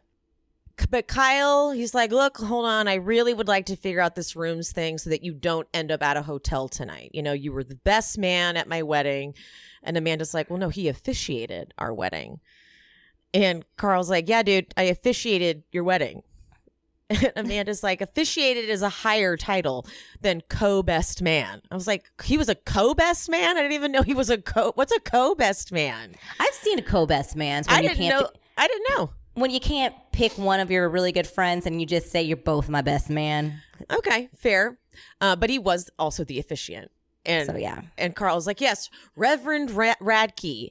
And Paige, just to be a little fucking bitch, goes to Corey and Jess. He can do it right now for you if you wanted. And I was like, loved it. I loved it, though. But Corey's all, no. And Jess like, Corey, don't be so rude. It's like, Jess, you're psycho if you expected him to be like, sure, you're psycho.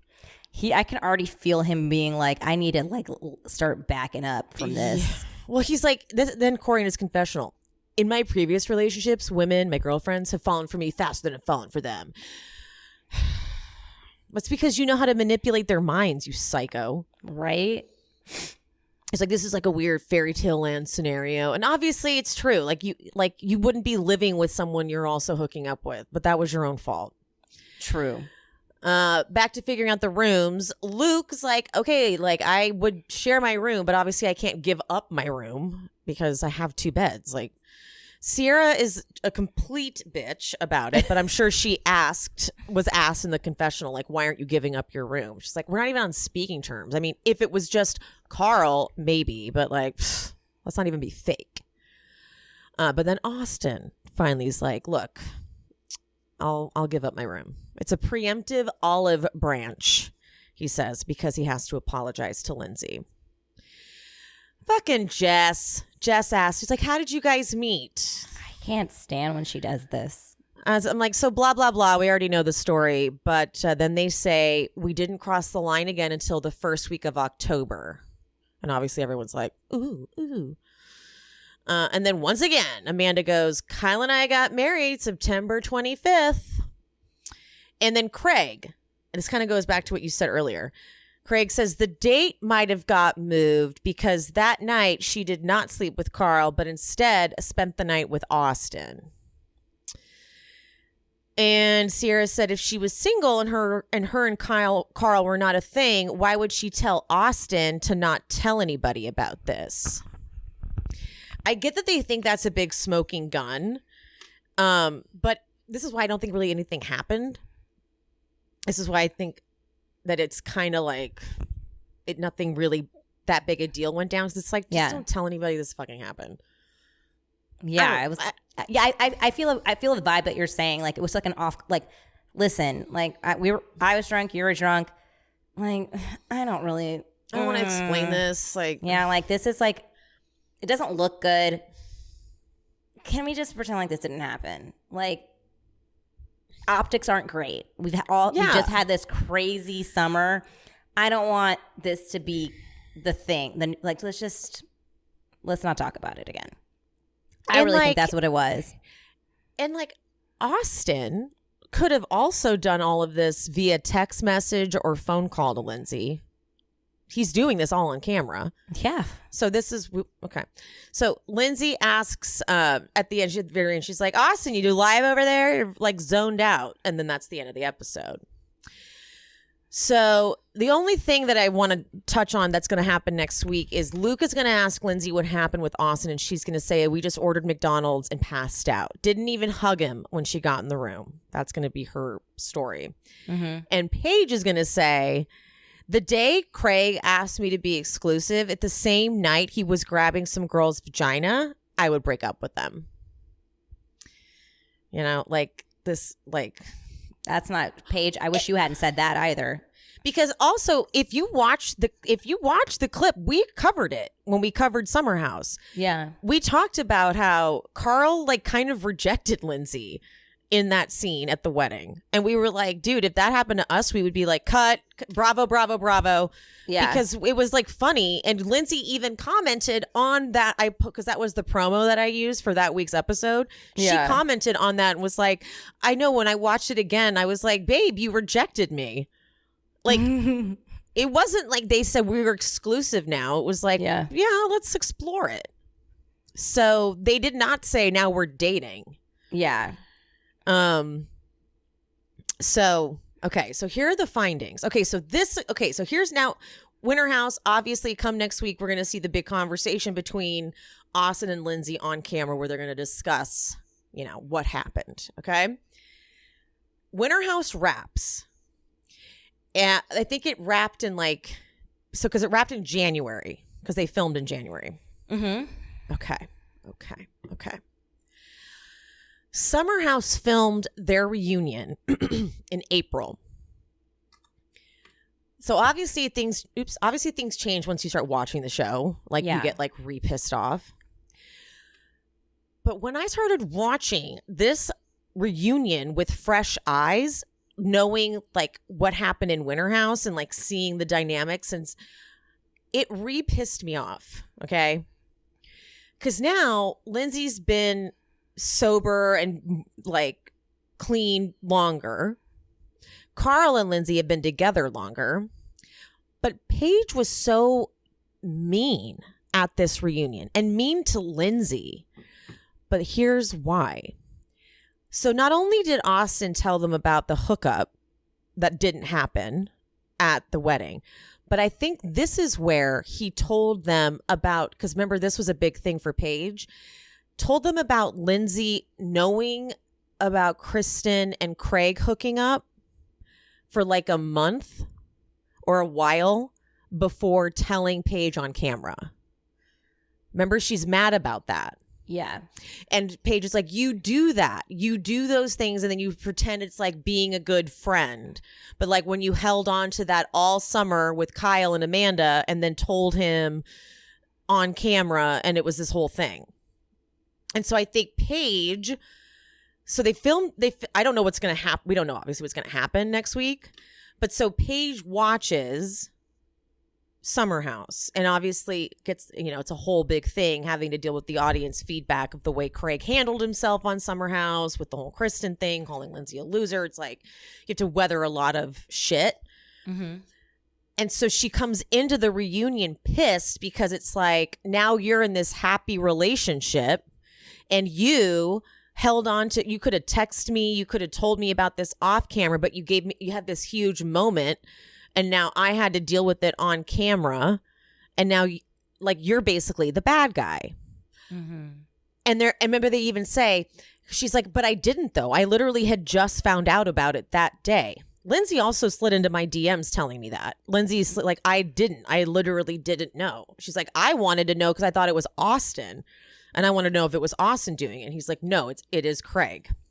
At one point, Amanda's like, well, then Austen's a liar because he told all of us that you knew prior. And then you like waited for a moment on camera. But here's my thing. Austen waited for a fucking moment on camera to talk about that dick, the hand on the dick thing. Yeah.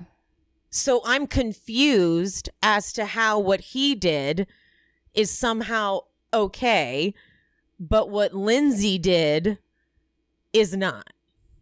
Because as I said, Lindsay, whatever Lindsay does is wrong, and if someone else does it, they accept it, and it's like, oh, it's just Austen being Austen, like, but it's never Lindsay just being Lindsay. It's all of them, by the way, all of them had a whole scene with multiple confessionals about this thing. Yeah, Lindsay doesn't even know. But she's bad for telling Paige what happened. So that pisses me off. Also, remember how much Amanda was like taking on the fight for Sierra and like fighting for Sierra with Lindsay? Yeah. Like, it was really annoying. Like, she was like instructing Lindsay how to apologize to Sierra. Yeah. That's because of the whole thing with Austen wanting to invite Olivia and her saying, it's okay. I swear that contributed. Oh, you're right. Because like Summer House had already happened, Winter House happened, and then, it airs. And then so I swear it like contributed to the trio being like extra tight. Yeah, I agree with that. Right? I agree with that. Because I remember when we were recapping the reunion, I was like, why does Amanda seem like she's coming at Lindsay all of a sudden? I felt like it was like weird. Like she had some type of agenda. That does make sense. Yeah. So that contributed to that. This is also when Paige isn't even looking at Lindsay. Won't even turn to look, and is pissing off Andy. Andy repeatedly says, like, you won't even turn to look at her. No, I won't. There's a divide. There's such a divide in this group. And this is, Lindsay had said multiple times on social media that she was confused because a bunch of people were posting like, what happened on Winter House? Something must have happened between them on Winter House. And Lindsay's coming out going, nothing did. Nothing happened. Like, we didn't, like, the two of us did not have an actual like feud together. So is it just that she got bad feedback from Summer House? I think it's that. I think that she was like, we all went hard on Paige and Sierra, and I don't think they expected that. And I don't think she was used to getting heat. And as you saw, she stormed off when Jess, confronts her about being an alleged mean girl, and that triggers her to no end. So I think that seeing all that feedback and essentially everyone saying they are mean girls, she's completely, instead of taking ownership of some of the things she may have done in Summer House, she's just like, see, it's freaking Lindsay. She's manipulative, and it's her fault. She's making us all look bad with her antics, her like pretending to be in a relationship with Carl but really trying to hook up with Austen. I'm like, she's just like weaving this story in her head that pretty much Austen and Craig have just like planted, because they're like, you can't also like, I don't know why we are all taking what Austen and Craig say as Bible, like they don't lie. Yeah, it's weird because they always get heat. Any season they do of Southern Charm, they do something that gets them in trouble. Yeah. Because they're not known for being honest. You know. So it's just weird that we're all like, well, Austen said it, so it must be true, without even considering that maybe it's not, and getting Lindsay's version of it. And we're just going with that. That's Bible. So they give her so much hell for doing what they absolutely did to her. Yeah. On Winter House. She was being gaslit that whole reunion. It was infuriating watching it. I was like, okay, wait a minute. So you guys Paige is furious because you do that. You bring things up, wait to bring things up, but you can't say it on camera, but like you wait to bring things up on camera. What she keeps saying is when you have a moment, but that's what it means. But that's what Austen did and what you let him do. Mm-hmm. And then you had the nerve to have been on Winter House saying that if you were in a relationship with somebody and the day they said, let's be exclusive, you went and did X, Y, and Z. Well, they didn't say that. If you watch the damn footage, they didn't say they were exclusive. And I feel like they've just multiple times throughout their first day there have said they do not consider themselves official until October 7th. I don't know how many times they have to say that date. It's in my head. I will never forget that date now. October 7th is when they became official. So according to your standards, she did nothing wrong, right? Because it would have happened on September 24th. What you're talking about? Okay, well, maybe 25th if you want to go into the wee hours of the morning. No, the wedding was 25th, so maybe 26th. Right, 26th. Fine. Sure. Still not October 7th. It's not even, I would even be like giving you that if it was October 6th, that this Austen hookup, because that would seem a lot more messier. Even though technically she would still be considered single. October 7th is where they both agree that's the date. So what else do you guys need to know? Yeah. And mind you, Paige is so fake for having done that scene where at the end of that prom, they like Lindsay and her being all cute and stuff at the end of the Summer House season, where they seem like friends. And there are a bunch of scenes throughout that whole season where they seem like friends. It's just clear that I think Paige could be friends with Lindsay in a different world, but she has created these alliances with Hannah, with Sierra, and Amanda's just a flip-flopper, so I'm not even really considering her. So it's just never going to happen. And Sierra's a grudge holder, as we've seen. Mm-hmm. She's a very big grudge holder. There's in no world where Paige is going to probably be able to be friends with Lindsay. No. And continue a friendship with Sierra. Sierra's a grudge holder. Totally. The other very confusing part of the reunion and kind of infuriating part is how Kyle is so against Lindsay and Carl. I couldn't put that together because I don't know what they had done to Kyle. Is it just that Amanda wants Kyle to be a part of it and Kyle's doing like the happy wife, happy life sort of deal? It might be that. Because I don't at that point, at that point in time, Lindsay had been there for Kyle, supporting Kyle. He never sided with the other side, against him. Yeah. Same thing with Carl. But at that reunion, he was like, he even tells Carl at one point, don't back up Lindsay here. Like, take your boyfriend hat off and you got to admit Lindsay screwed up and like let them basically beat up on Lindsay. Go ahead. I feel like, and I think I said this during our recap on Summer House, the reunion. I think this was the first time Kyle did not get fucking destroyed by Andy at the reunion and was just so happy to have a scapegoat, to be honest, which was Lindsay. He's had really and he said it to Andy. He's like, I always get beat up here. And I just think that he was trying to appease his wife. He was happy to not have the heat on him. And he just was being a terrible friend. Plain and He simple. really was.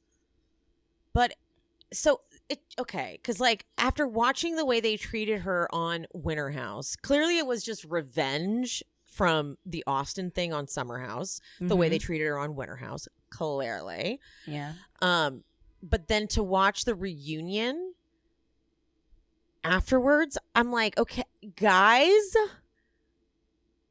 Knowing what we know now, I was so furious.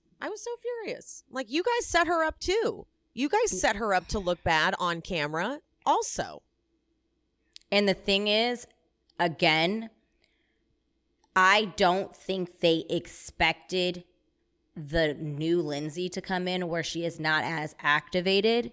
Like, if she was drinking and all this stuff was coming out, like when she was in Winter House or even on the reunion, she would have played into what they wanted. The crazy, the mean Lindsay. She's not, she's able to compose herself more because she's not drinking and think about things a little bit more clearly before she speaks.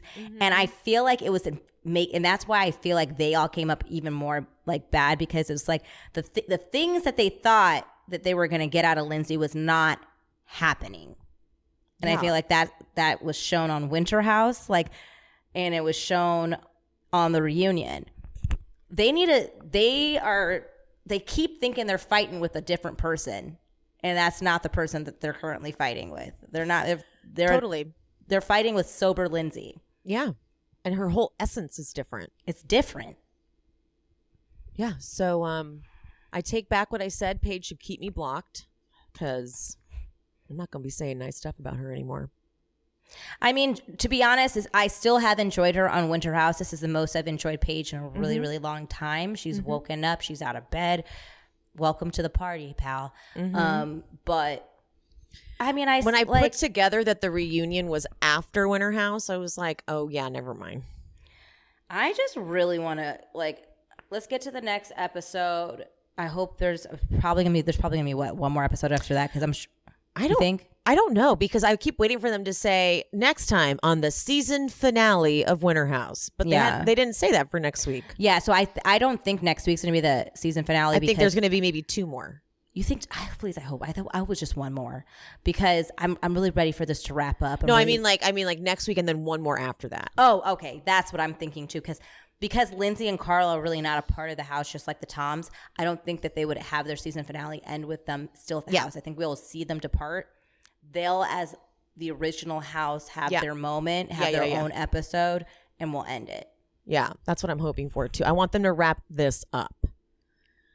Because I just want to get to Summer House. Like, me honestly, too. I feel like almost like Winter House for me has felt like that one, what was it?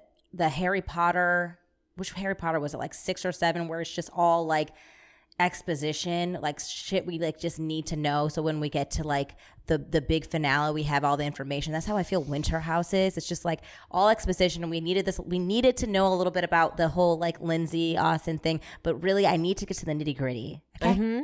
And that's Summer House. And I need to see how Craig is going to be when he goes and visits at Summer House. I need to like see how this evolves, because so that will be they've finished the reunion, and that will be a few months later, because I need to see what happens with Danielle, because now Lindsay's going to have no one. I'm curious, because obviously Danielle was not on Winter House, and she's obviously now become very close to the other ladies. All of them. Right?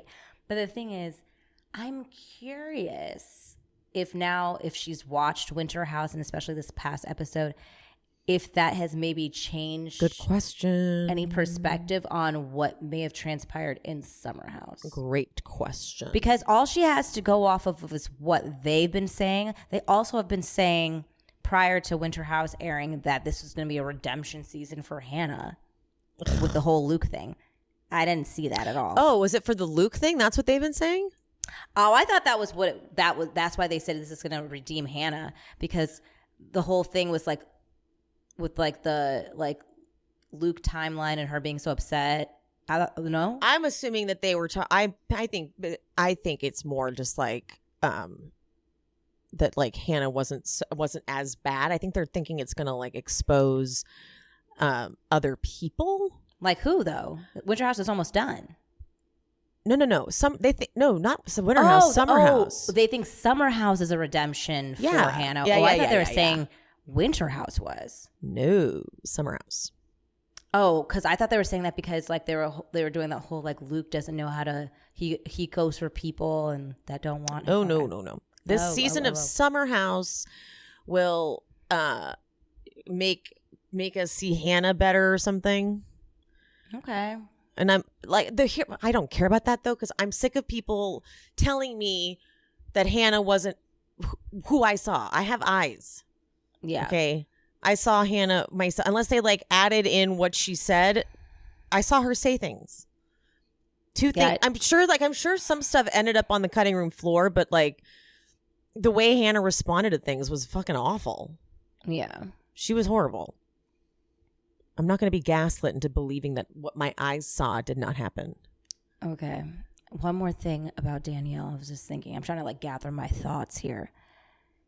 Do you think, because I know I rewatched the interview from BravoCon, BravoCon from both Danielle and Lindsay when the interviewer asked about their rift.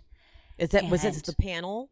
No, it was like a red carpet interview at BravoCon. And so Lindsay said it was just like a lot of betrayal, a lot of like you just wouldn't expect your best friend not to support you.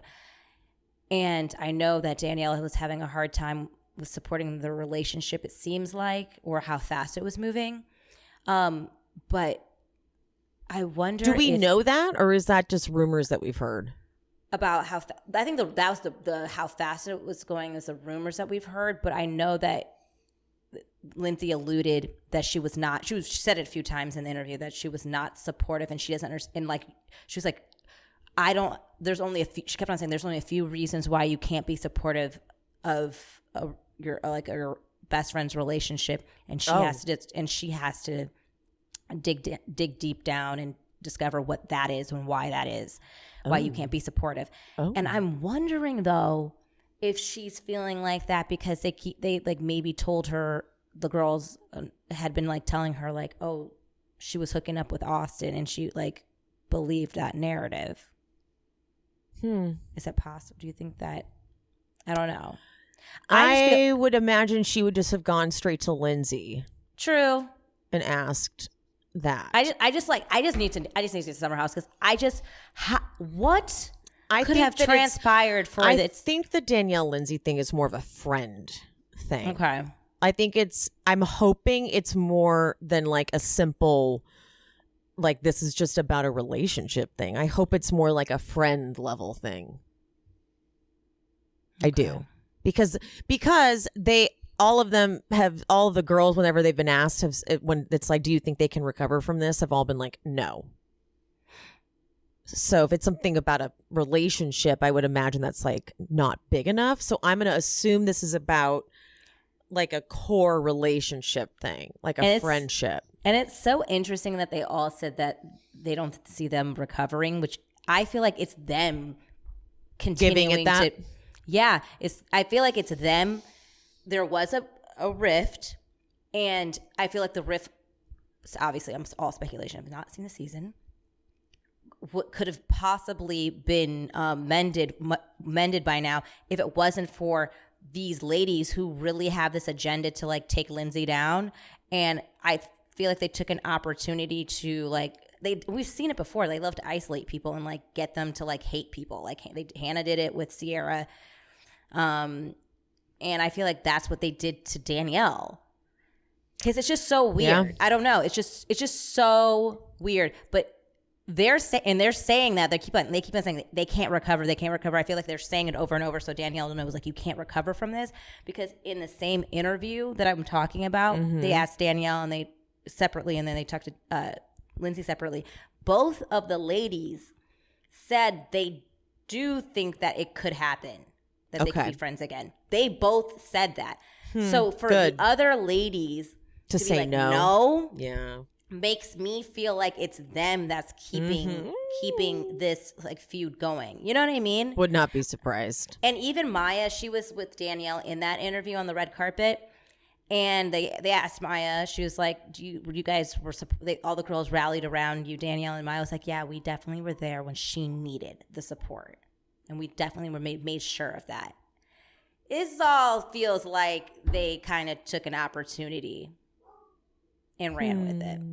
I don't know. That's how I'm feeling. I bet you. I just feel like I'm going to watch it and it's going to be what I think it is. I think it's going to be a simple thing in their friendship thing that happened that could have been resolved. And these girls saw an opportunity and they exasperated the situation. I bet you anything. I really hope that it's something kind of like a friendship like dynamic that's kind of complicated, that's fun to dissect, because that would be fun to like cover. You know what I mean? Yeah, because I mean, I remember like when we were first finding out the rift, I was like, we were trying to like figure out what it could be, and I was like, maybe it's because Lindsay's not drinking right now, so she's not available to party as much. She's changing her lifestyle. That's a good point. Remember, I was like saying that I was like, that could be it. So it's just like it's just so different. It's because like obviously Danielle has a boyfriend, so it's like, why would she be jealous of that? Right? Like they're in a loving relationship, so you know what I mean. It's not like she's single. Yeah. But the thing is, I'm wondering if, and it gets my point. When I said earlier in the episode, I was like, do you think that Lindsay and Carl being in the summer house, which is about partying and alcohol, is sustainable? Because like that Danielle and her, that was like, they were they would go out. They would like, remember they would always be like going out like late night, coming home. And she's not going to be doing that. Totally. And so who is Danielle that she's not changed her lifestyle? It's like she just naturally is probably starting to have to hang out with the other ladies. And then those other ladies don't like Lindsay. And then it becomes like a tension thing. Oh, fuck. That's what I feel like happened. I don't know. Fuck, I hope it's not that. I hope it's not that, because it's going to be infuriating to watch. I know, but to me, that is still good, because then I do think that there is a way for them to come back from that. Because if it's just like them having to like adjust to their new lifestyles, we can come back from that. I don't want it to be something that you can use, something that's been said that they can't come back from. Like, and more if it's just like yeah, you know. Well, if it's something a little bit more like complex, then it'll be like a little bit, I don't know, I think it'll be a little bit more mature to mend. But the thing that worries me about it being some petty bullshit is the audience can start stirring up crap. Yeah. And I don't want that shit, because then the audience gets involved and they start posting stuff and commenting shit, and like I don't want well, I'm hoping that if it does audience does get involved, it's like going to be like encouraging, and it's going to be like, Lindsay and Danielle, do you not see that these mean girls are playing you? That's what I hope too. And it opened up their eyes like, hey, yeah, we might have had some like little tension, but wait a minute, have they been the ones pulling the strings the whole time and putting us against each other? That's what I want the audience to point out if my theory is correct. You know what, also just a good point here. Paige is such a confessional thug. And so when Danielle finally sees her confessionals, it might be like, oh, wait, hold on. Because Paige likes to get in those confessionals and say some shit. Yeah. And again, we're in that bubble. You have all these people saying, yeah, no, Lindsay's a bad friend. It could be that. I just want it to be that, because then I really like Lindsay and Danielle's friendship.